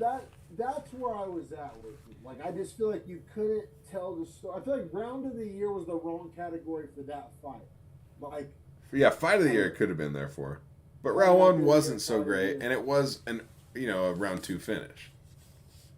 No, I get you. I'm glad you know. It kind of middles in between the two, right? Yes, that's what I've been alluding to it this whole podcast. Like if there was a 9 minutes of the year, it's the 9 minutes of the year. Yeah, bro, exactly. Or like. Although Shemaev Burns would push the 9 minutes too, was that on the prelims? Like if there was a prelim fight of the year, like I think that like. You know what I'm saying? Like, there just wasn't that much on the line. Well, at Shemaev Burns, yeah, lots on the line there, and also like the just the nature of the fight between those two guys is unreal. Yes, exactly. Up next, we got Coach/Gym of the Year. I hate my fucking bladder. I'll be right back. So, for this category, this one's kind of a hit or miss. I have a great honorable mention that I can't wait to tell D-Mac. I hid this one from him. So I guess I'll just go ahead and start introducing him, and then we can just get to gold and silver whenever he gets back and kind of talk about it, because there's not going to be much to introduce and talk about as I introduce them. So you have American Kickboxing Academy, a.k.a. which is now Habib and Javier Mendez for all the Dagestani fighters, which are the ones that are going to matter from a.k.a. at this point in their existence. You have Extreme Couture with Eric Nixick. This is going to be like Francis Ngannou and a bunch of guys that have had a great year in the UFC. You have City Kickboxing, Eugene Behrman, nominated all 3 years for this. That obviously says something. I think Eugene Behrman might just be the best coach in the world, flat out. Doesn't mean he's coach of the year, but flat out might be the best coach in the world today. You have Fortis MMA with Saif Saud. It's going to be like Jeff Neal and some other guys in the Dallas-Fort Worth area. Saif Saud, if you ever watch the fights, he is loud in the corner. He is always talking to his fighters. I love watching a Saif Saud coach corner. And then you have Sarah Longo, BJJ, Matt Serra, Ray Longo. It's going to be Aljamain Sterling and the New York boys. New York boys had a pretty good year for the most part. So with that, I will turn it over to Dominic. I went ahead and introduced all the gyms and coaches. What do you got for gold and silver? First off, can you hear me okay? Yeah. All right. I'm going to unplug that other mic. Let me know. Okay. You're a little louder now. It's all right, though. I can turn it down. What about now? Yeah, it's good. I'm good. You can hear me good? Yeah. What about now? Yeah. You can hear me okay? Yeah. All right. Sorry. I got a text. Shout out Michael Piper. He always watches the show. He'd be giving us little tips and lets us know when things are not going great. He said I sounded not great. So I turned off that other mic. We have a new mic we're trying to get to work other than this headphone mic, but I got a text saying I didn't sound great. So hopefully this is a little better. Michael, if you're seeing this, let me know if that helped. Let me know if that made any difference or not. Here, go back to, because I can hear it, right? But go back to the other way you were.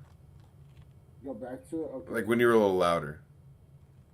So I got quieter just now for you because he was saying I was quiet before. Yeah. Go back to when you're loud. I don't know what you did to do that, though. I think it's when you unplugged it.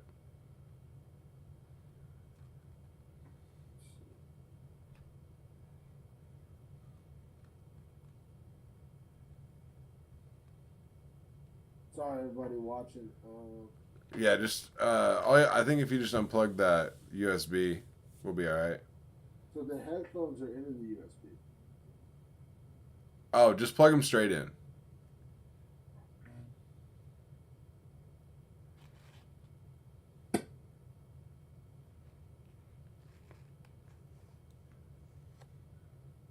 Hello, can you hear me? Yeah. Okay. Yeah. Now you're louder. I think it's coming through better now. This is better? Yeah. Okay, all right. Sorry for Eddie watching. Michael, text me, let me know how I'm sounding. Yeah, we're doing Coach/Gym of the Year. I think I have kind of a hot take on this one. I'll just get it out of the way. And this kind of just has to do with, I follow a lot of fighters on social media that train at this gym, so I see how the way this gym does things. And I like it. And I like a lot of the personalities and fighters and almost like the bond that this gym has. And that's Extreme Couture. I know I don't believe you're going to agree with this one. A lot of other award shows have not mentioned them in their Gym of the Year. I just like what they got going over there at Extreme Couture. And it's a little bit of a cheat because they get a lot of fighters that don't necessarily train there full time. But because the Apex is in Vegas, they need somewhere to train while they're in Vegas and shit like that. They get a lot of people in there. Like Uncle Live's a guy like that who like trained there a lot, but doesn't necessarily go down as like one of their gym members. Sean Strickland's a big one. Like even girls like Cheyenne Blissmas, and I think like their women's like if you're doing like women's Gym of the Year, Extreme Couture is definitely up there. Oh yeah. I thought Extreme Couture took my silver medal. I gave the gold to AKA Habib, the Nurmagomedov trio of Saeed, Usman, and Islam, and then a few of the other guys that are out of AKA. I just thought they had an incredible year, man. Very few losses between all of them. You're right. I mean, Islam's huge.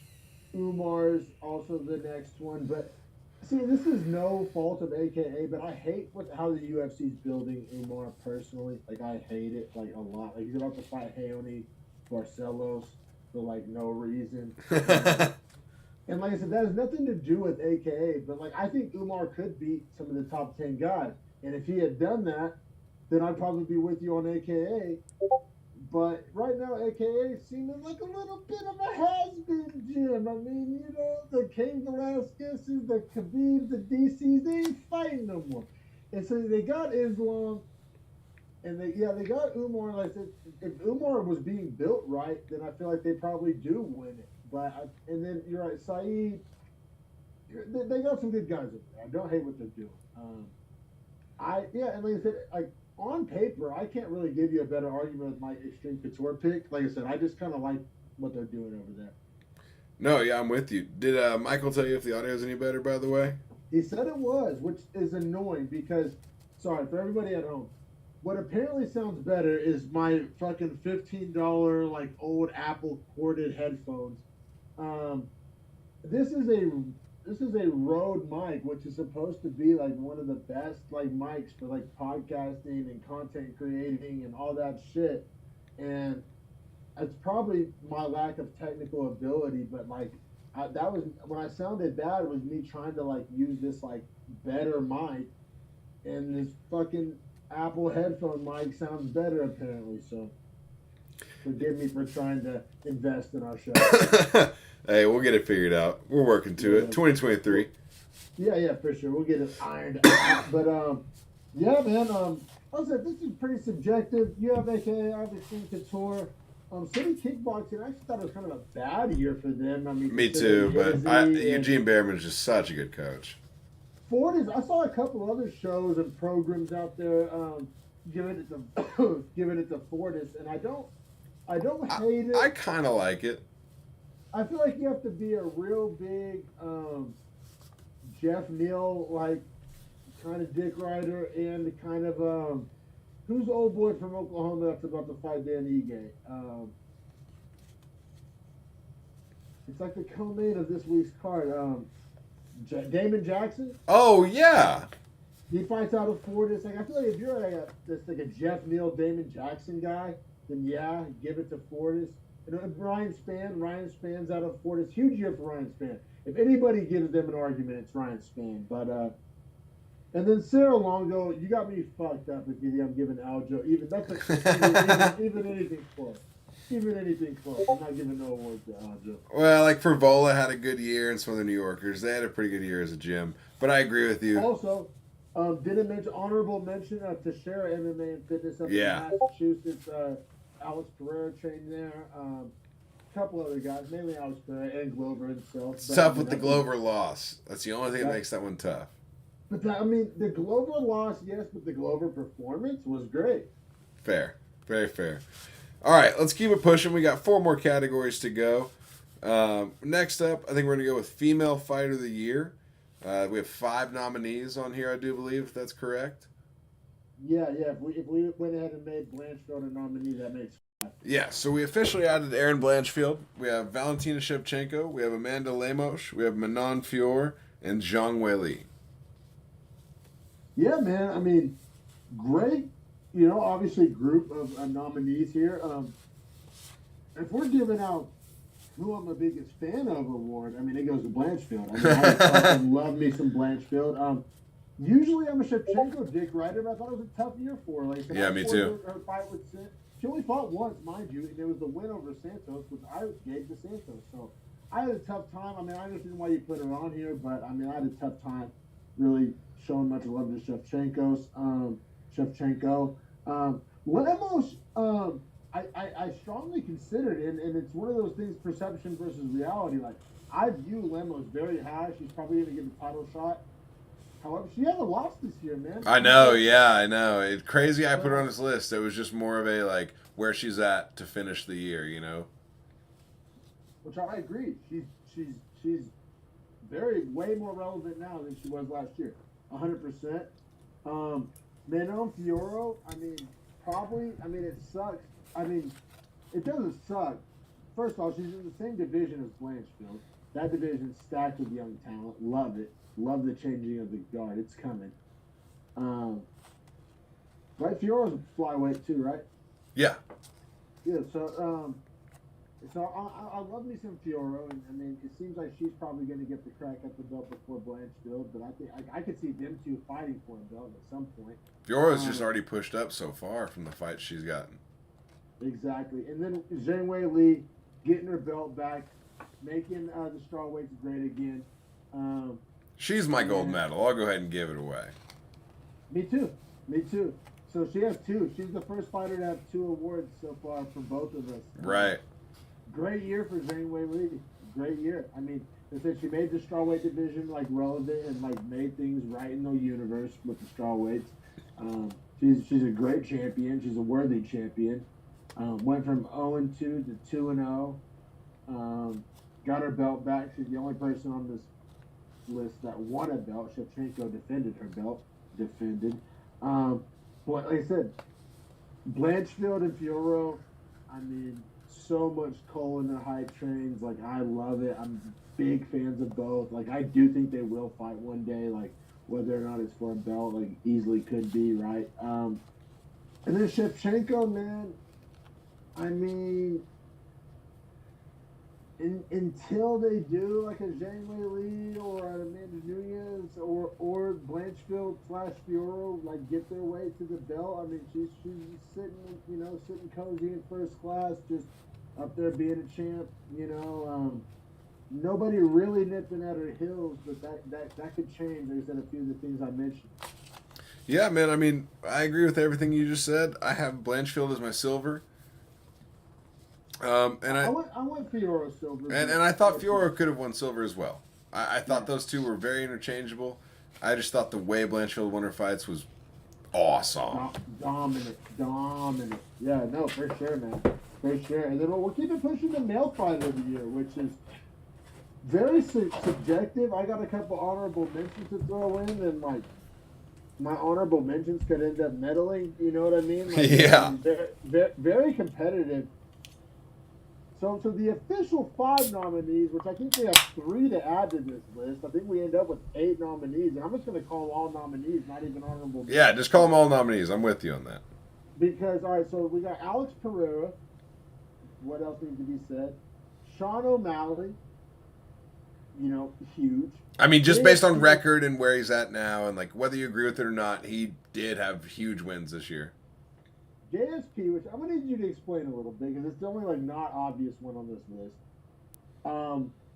Shavkat, Islam, and then Bilal Muhammad and Jamal Hill. Like, I feel like you can't. And Volk. And Volk. How can you not have the conversation without all the people on this list? Like I said, I could argue you could have this conversation without JSP. So that's what I'm gonna need you to start with. Just explain the JSP nomination. Not calling you out. I know you had a great reason, and I know you had a great year, and I'm sure that's like But just talk about that a little bit. I've been dying to ask you. So 3-0 this year, has looked fantastic in all of his fights, and I think is poised to have a fantastic 2023. And I know it's 3-0 and not 5-0 like when we gave it to Kevin Holland when he did have his 5-0 year. People don't do 5-0. Like, that's why we gave it to him. Like, Exactly, yeah. Exactly. He kind of set himself apart in number of fights and the winning streak. And granted, those weren't necessarily the same quality of fights, but I thought JSP fought quality opponents and kind of dogged all 3. He did. And I'm actually glad you put it on there because I feel like that is what separates our show from some of the other shows. Is like our kind of like a deeper dive. I got to be respectful. The guy had a fantastic year. He had a great year. And I legit just wanted to hear you talk about it more so than I was like really calling it into question because, yeah, JSP, great year. And like I said, I think that type of shit separates our show from some of the other shows. Islam's obvious, Shavkat. I feel like everybody else on this list was obvious besides Sean O'Malley. I'll go ahead and give my gold and silver. Alex Pereira is my gold. Yeah, I think most guys are walking away this year talking about him being the male fighter of the year, and I agree with it. I think it's hard to say he's not. I mean, you want to talk about like unranked to champ, salad out of chicken shit, like unranked to champ, 3-0, right? It's only 3 fights, right? Yeah. Bruno Silva, Sean Strickland, and Izzy. Nuts. I mean, nuts. And everybody's trying to say he didn't deserve it, blah, blah, blah, blah, blah. Yeah, maybe he'll get out wrestled one of these days, but that didn't happen in 2022, man. Seriously. Alex Pereira is the male fighter of the year, for sure.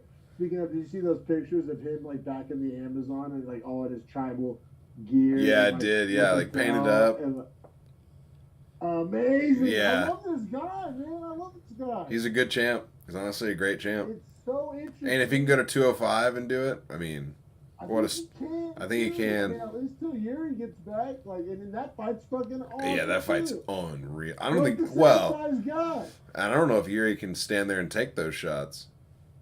Yeah, but Yuri proved that. But he's going to throw very unorthodox, weird shit that Alex Pereira has never seen because, like, the angles. Well-rounded than Pereira, like he is. Yeah, oh yeah, but the angles Yuri throws from are wild because he lets you hit him and gets to weird spots. No doubt. And then Islam's my silver medal.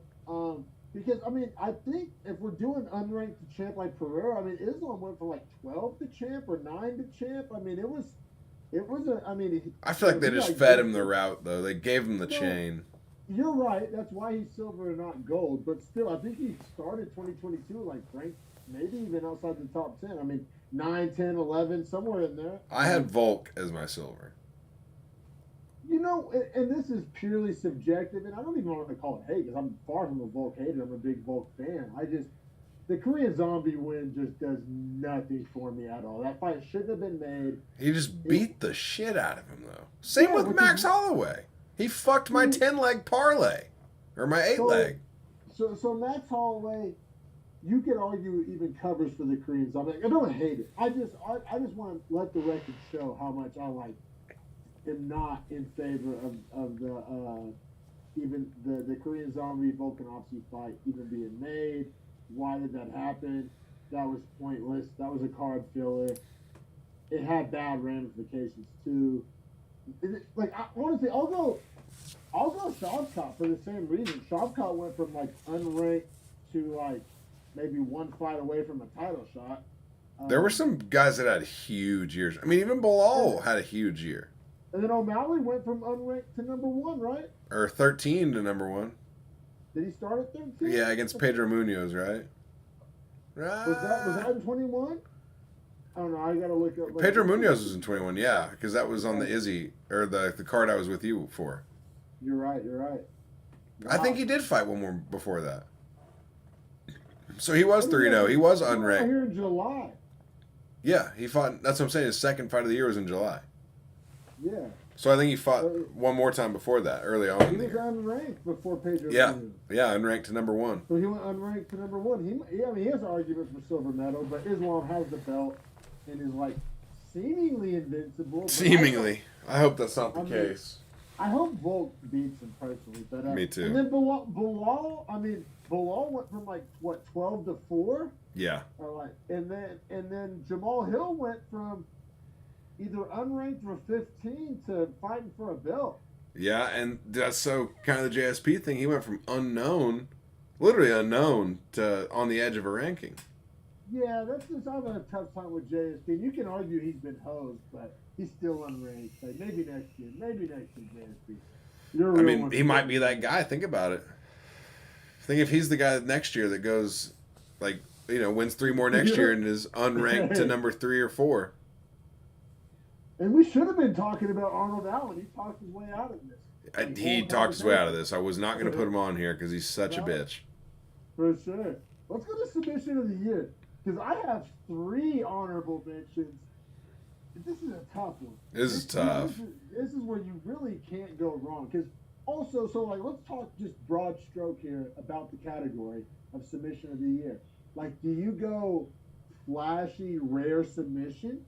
Do you go unexpected submission with high leverage, like high value moment, high caliber opponent? Stakes of the finish?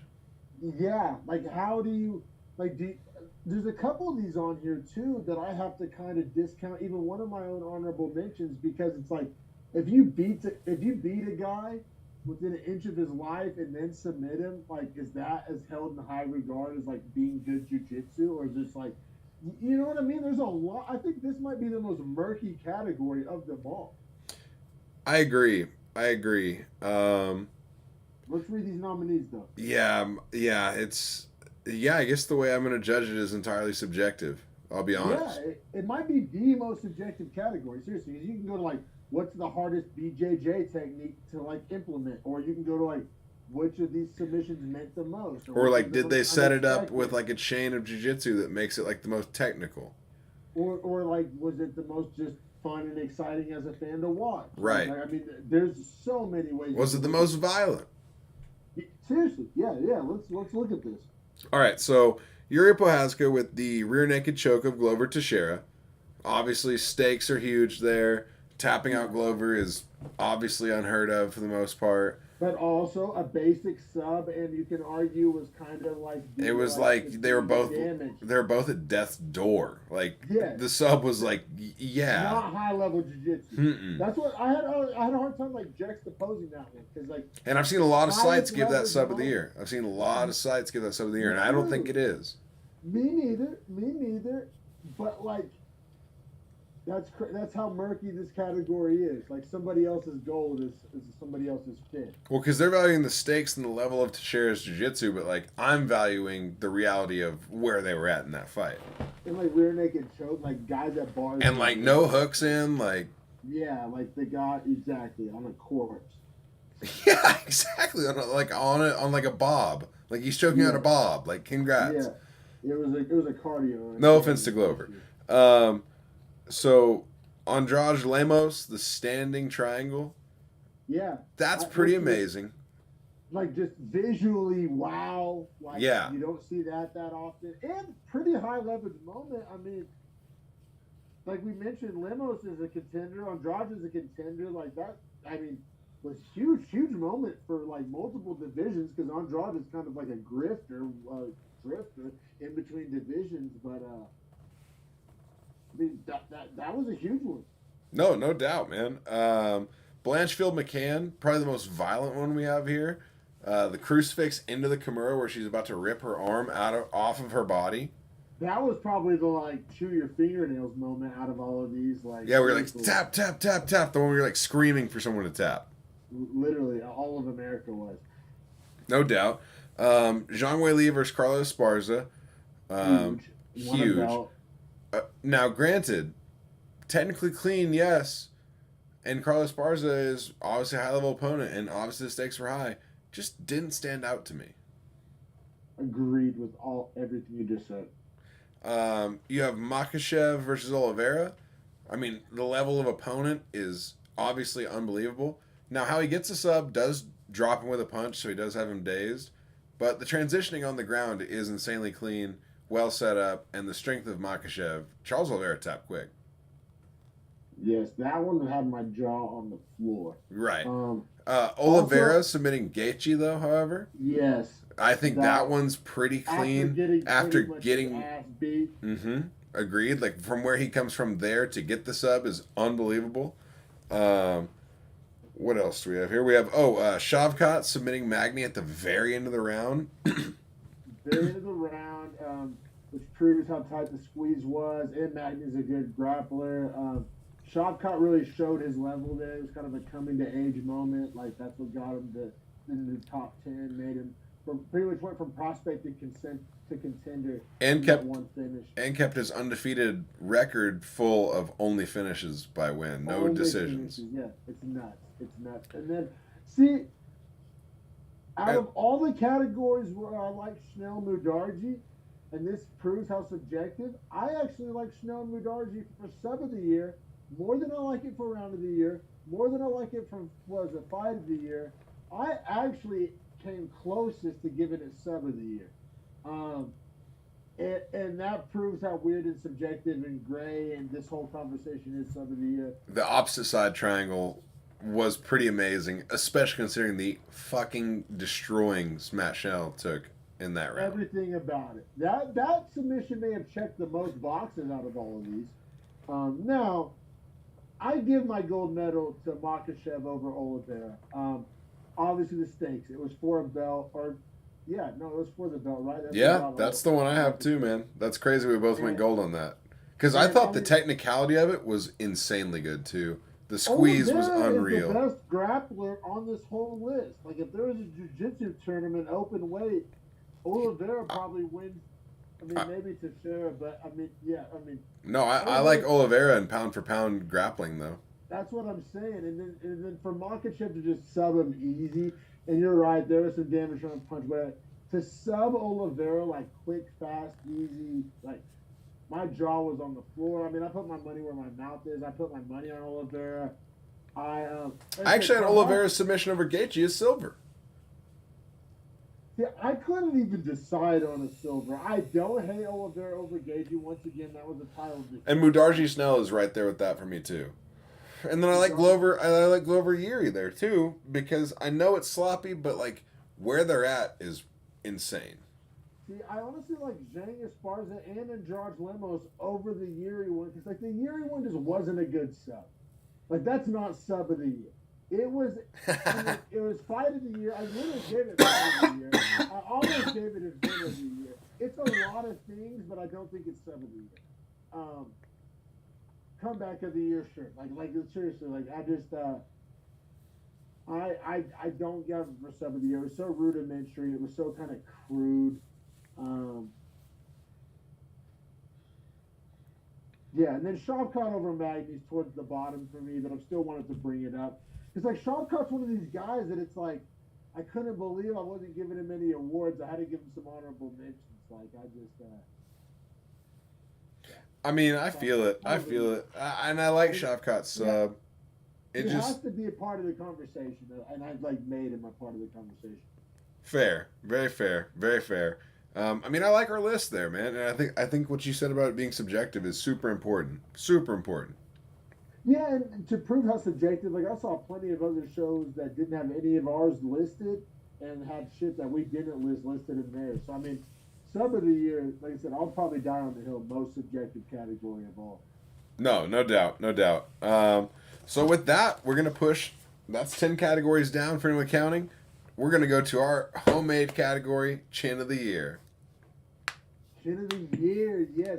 This may prove to be the most subjective. However, I go real lawyer ball on this, real by the book, real. By the book, lawyer ball. Like there's one winner for Chin of the Year. There's one winner. All right. So start just listing off your names, and then I'll list off mine, and then we'll kind of talk about who we have in between us. Yeah, so I'll start off. The only lady that made my list for Chin of the Year, leave a comment on Oh. the ladies that you think should be in here. Also, for people at home, we have not discussed this between ourselves for any of the nominees. These are each personal nominees that we're just going to talk about. Totally. I'm stoked. Juliana Pena. To go 5 rounds with Amanda Nunes, I mean, got her fucking ass whooped, but to make it the distance, I mean, Amanda Nunes is essentially the female Ngannou, like the closest thing we have. I mean, what she did to Cyborg, what she did to Ronda Rousey, I mean, power that we've never seen out of a female. I think we talked about a justifiable 50-42 in that fight. Legit. And Pena was standing at the end of it all. Took so much damage. Not the kind of Chin of the Year you really want to like advocate for because it wasn't like a good performance like in the past, like the Shane Burgos of the world, and like it's been kind of paired with a good performance, but like durability. And then you added, we talked about just nominees a little bit, kind of debate. Max Holloway versus Volk. For Holloway to go the distance there. Yeah, so he made my list as well there. Impressive. Yeah, same reason. Goddamn impressive. See, I kind of flirted with Song Yadong versus Sandhagen because it was a doctor stoppage and Song like clearly like wanted to keep going and took a fuck ton of damage in that fight. Hard because it doesn't go the distance. Kind of a prerequisite for Chin of the Year that it goes the distance, but when a doctor stops you, not the injury itself. I don't know, kind of a conversation to be had there, so maybe make that an honorable mention. Darren Elkins, Darren Elkins. I mean, what was it? Was it JSP? Is that who he fought, right? Yeah.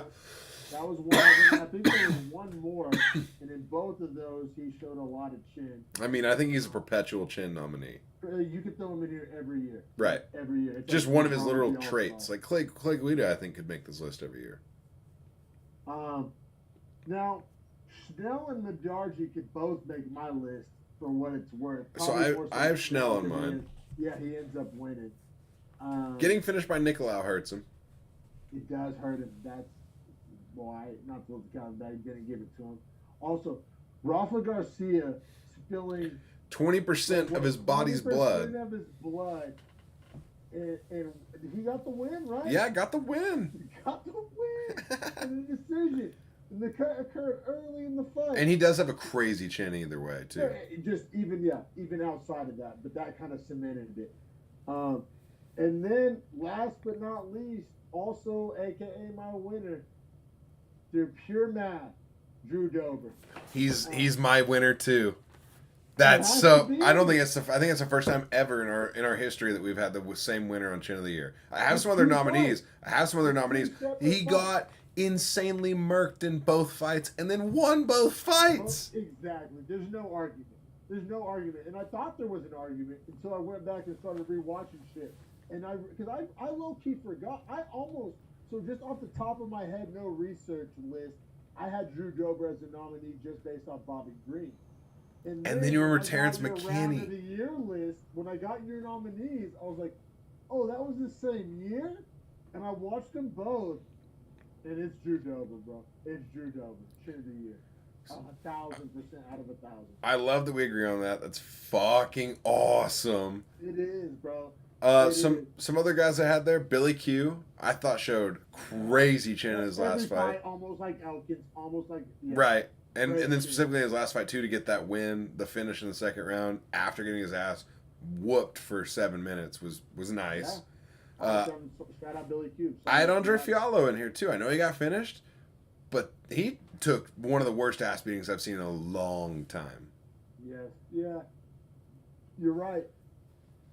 I mean, like a long We time. know Nick Mariano has a chin, but he got finished by Oberg. Kind of takes him out of the conversation. And then I also had Bruno Silva in here. 175 strikes from Alex Pereira. Yeah, which nobody else has been able to. Nobody else does that. No, you're right. Honestly, out of all those, Bruno Silva might be my second place. He's really close for me. I ended up giving it to Pena because like the ass whipping she took was like retarded. Like I wouldn't advocate any human to get beat that bad in a 25-minute window. It was horrendous. It was bad. Although I thought Schnell could be on there, but he also got finished in his, so didn't necessarily in his last fight. Yeah, it kind of takes away from it. It does. Like the chin has to last up the year. Mm-hmm. I agree. Yeah, you got to have a whole year's chin. You know what? And I hate, I might gag as I say this. I got one more little honorable mention. And it kind of, depends on your definition of chin. Patty. He does have a crazy chin. I mean, he does. He gets fucking mollywopped in every fight. Clean playmakers this year than Patty. And he always wins. Yeah. Now, debatably as fuck. Debatably, and also, it's not great that he's making this list. This isn't the list. We didn't have him on Male Fight of the Year. We didn't have, you know what I'm saying? So funny that we always say this is a list you don't want to make, but our favorite award to give out. Dude, crazy Drew Dober got this. I mean, not crazy because he clearly displayed the craziest chin of the year, but crazy, we both agree. He has an actual Chad chin. And he talks about it. In his fights, after he beat Terrence McKinney, he was like, yeah, all I know is every fight I bring a big left hand and a strong chin. And I'm like, well, if you know, brother, let's get it. The Crimson Chin Award. I think Bruno Silva deserves a big push toward the top there, too. Yeah. Imagine, whoever he's booked against next is well, Alex Pereira couldn't knock him out. Yeah, I guess I better try to wrestle. Bro, and I went back and rewatched that whole fight. He landed on him clean. And, broke his nose at the end of the fight. Still didn't finish him. Is it wrong to say that's been Pereira's hardest fight? Yeah, it is his hardest fight. I mean, he won 30-27. Well, is he? I mean, I know he got the finish, but he was going to lose that fight. He was going to lose that fight. Yeah, I was saying. But that's the champion. That's the guy we hold in highest regard. to say Bruno Silva is your second hardest fight is like, well, fuck. Yeah, no, man. Fun episode. And I'll be real, man. I'm jonesing for more fights. I mean, next week's card is kind of mid. Yeah, mids, but we have some crazy good main events coming up. I mean, let's run down just the start of the year here. A little preview sesh. We're an hour 50 on the broadcast anyway. Might as well hit that cool little 2-hour mark. Yeah, for sure. So, Gastelum and Mavov, next fight night up. I just don't know what that fight is or does for either guy. Because Gastelum's like 1-5 in his last 6 or something. And Mavov, like, I don't know. I mean, what does a win over Gastelum even get him at this point? I mean, it got him a main event, but Ige Jackson's very intriguing, and I'm rooting like hell for Jackson. You know what fight I'm most stoked for in this whole card? Charles Johnson and Jimmy Flick. Yep. Yeah. Welcome back, Jimmy Flick, for sure. Another Oklahoma boy. Jimmy Flick plus 320. I don't hate that. Oh, Charles Johnson looked fucking insane in his last 2 fights. I mean, granted, one was lost to Micaiah, but he fought the fuck out of him. Jimmy can sub anybody, though. You got Umar fighting Hayoni Barcelos. Hate that fight. Love Umar. Hate that fight. Like, it's pointless. And then Michael Piper requested a 2023 champions prediction. I think that's fun to do as well. Let's go through a few more. Any more of these cards jump out to you? Yeah, so let's just talk about 283 and 284.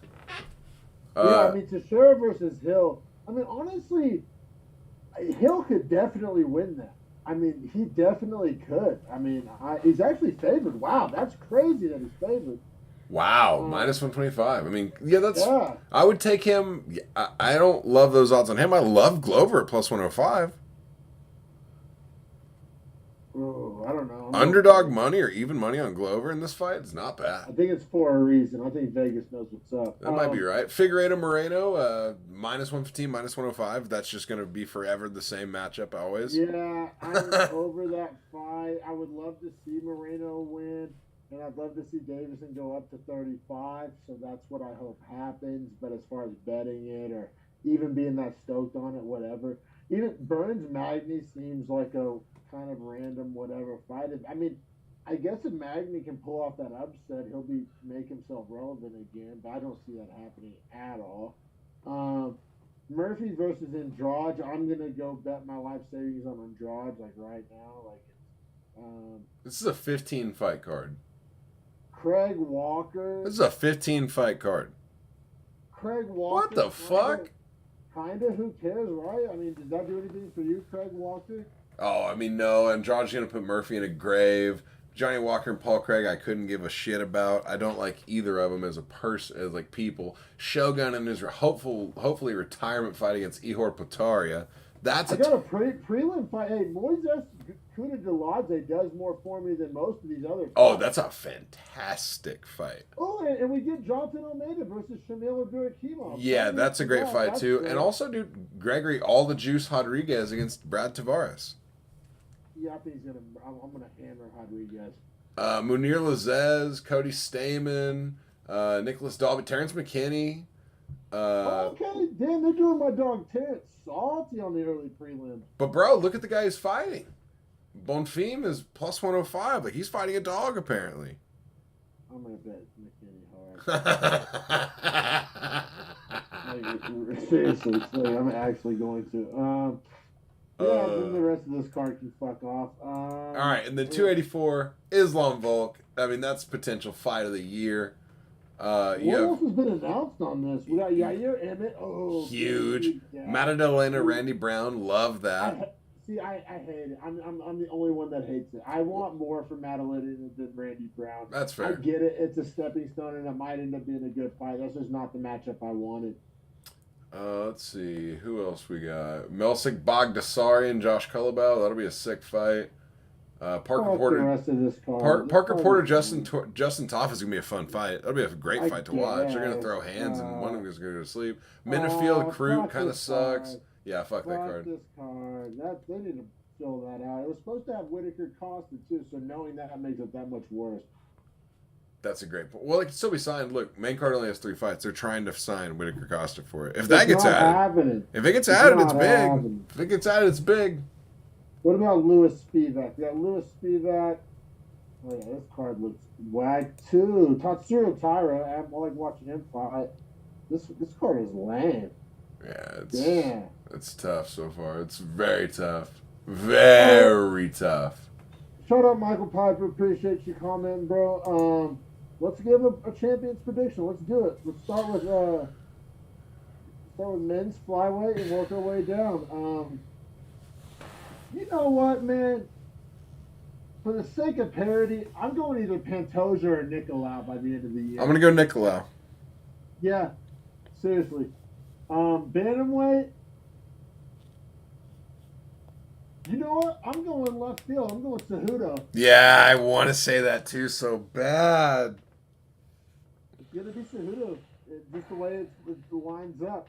Or Cheeto. We can throw Cheeto in there. Fuck it. Let's ride. Sean O'Malley. Oh, you motherfucker. Featherweight, you gotta go Volk. I mean, if it's gonna be anybody, it'll be Arnold Allen. It's funny you just like dismiss Yair and Emmett just like that. They don't want it with Volk. They can fuck off with their interim title fight. Their co-main event. Oh, can't even tell me he's been commenting. And then Ilya Topuria, dark horse in that division, but it might take just like he may run out of time in 2023. You got it? Anything to add to the other? No, I'm looking at it and I'm like, it's Volk. Let's Volk. let's not be crazy. Lightweight, it's Islam. I'm not gonna be an idiot. It's Islam. If I'm trying to predict correctly, it's Islam. I'm not trying to be Dan Orlovsky on this show. Yeah, if you're hot taking it, you might go Gamrot, but it's Volk. Or Dariush. Or it might be fucking Volk. Or Sarukian. It might be Volk might be the real answer. Fuck. But it's probably Islam. Welterweight? Shemaya. No, he doesn't fight there anymore. I'm going either Kobe or Bilal. I'm going Shavkat. Ooh. The darkest of the horses. Shavkat win over Neal, one more win. See, I think he's gonna have I think he might run out of time. I think Shavkat 2024. No, man, I'm saying he beats Neal. And he needs one more. Yeah, one more. He gets 2 in Neal's early in the year. The actual title fight could be like January 24, February 24. Maybe December 10. Maybe. Yeah, I think Usman's closer to retirement. I mean, if he could easily win his belt back, but I think somebody else could beat it off him. Yeah. Bilal's time might be coming. 85. I'm gonna go once again. Wild pick, Shemaev. Yeah, that's my pick. Too. Oh, okay, not that wild. No, because your only other answer, because Pereira's. I think. See, I'll give away my next one. My 205 is Pereira. I'm Stan Yeri. You got it. That's your guy. Well, he gets an immediate shot at it too upon his return. That shot might be against Pereira though. And it might be in May or June, and maybe he takes a lot of damage and wins the fight, and then ends the year on one fight. Maybe. Dark horse Whitaker, because if Pereira does vacate, and I thought he debatably beat Izzy. Weird that neither of us said Izzy's name anywhere in that contention. No, because I think Hamzat beats Izzy too, so I like the Hamzat pick. Light heavyweight, I already gave mine. You already gave yours. No Ankalaev or Rakic love or Jamal Hill love? Fuck him. Ankalaev's there, but he's not. If he would just fucking wrestle, he's there. Might be Hill. Yeah, I mean, Hill has the one-shot power to get there. Heavyweight, I'm going the not-so-hot take. I'm going John Jones. Going to Ngannou. Well, he's not signed, so I'm going to go with John Jones, a signed UFC fighter. Is he signed? Fuck, I didn't know. Yeah, John Jones has fights on his contract, and Ngannou does not, so he's not technically signed. Way too early 2024 prediction, though. Aspinall or Pavlovich. Yeah, Pavlovich fucking could be 2023 if shit goes right. Like think if Pavlovich starched gone. That's what I'm saying. I'm saying if he starch is gone, title shot. Starch is Curtis Blades. Title shot. Title shot for sure. Women's strawweight. If I'm being smart, I'm going Janeway Lee. If I'm trying to make this a fun conversation, I might go Lemos. But I don't see any of the other old names resurging. I'm going Zhang. I think she's too strong, too good, too young still. I like her. Marina Rodriguez could have something to say about her if she keeps getting better. Flyweight? You know what? I'm not going to say a name, but I'll give you this lukewarm take. It won't be Shevchenko. I'm going Tatiana Suarez. See, because you got Suarez, you got Fiora, you got Santos. Blanchfield. King Casey O'Neill. Yeah. I mean, there's a lot that could happen there. That division's wide the fuck open. If I'm looking at it from a future 1 year perspective. Bantamweight? I'm just gonna cop out, pull a corny, call me Russell Wilson. I'll go Amanda Nunes. Well, bantamweight has only women over the age of 34 apparently, or some shit. Like they're all so old. So I'll go Nunes, and then featherweight. Like it's not a real division, so. All right, give you an opportunity for a hot take here. Does the women's featherweight division survive the year 2023? And I'm not saying it should. I'm saying does. I fucking need it to, man. There's so much you can do with that division. Yeah, I agree. I need it to for our show because I need to keep ranting about it. That's I feel like the point that we argue probably better than any other show out there. I need it. I want it. I'm a fan. I'm a fucking diehard. God damn it. Me too, bro. Me too, bro. Any parting takes? I mean, 2022, fantastic UFC year. If I'm gonna say, I thought 2021 was better. Me too. I was gonna say if I have to rank them, it's 2021, 2022, 2020. Yeah. And 2020 is a pandemic year, so it's impossible for it to be that great. Yeah. For sure, man. For sure. Yeah, no, I agree with you, man. This was a lot of fun. I appreciate you. Probably try to break this one down into clips. Yeah, this is a good, for the awards. Yeah, we'll clip the awards. For sure, man. Check out our other videos on our YouTube channel, Every Fight, Every Card. Beefy Boys Breakdown on YouTube. Give us a subscribe. Appreciate your time, brother. This was a lot of fun. Yes, great sir, year. Man. Hey, Prime Cuts. Another great year. Appreciate you so much. Love the fact that we've made it through 3. Looking forward to 4. Love the takes. We're gonna be able to go back, look at this, and see where we're right, where we're wrong, and where we didn't even know a guy's name that might be making a push. Yeah, seriously. Also, Pavlovich could easily end 2023 as champ. Umar Nurmagomedov could also get kind of close to that, I think. If they'll match make him against people not named Ione Barcelo. I think Ilya Topuria can dark horse, like you said. I think there's very interesting names here and there.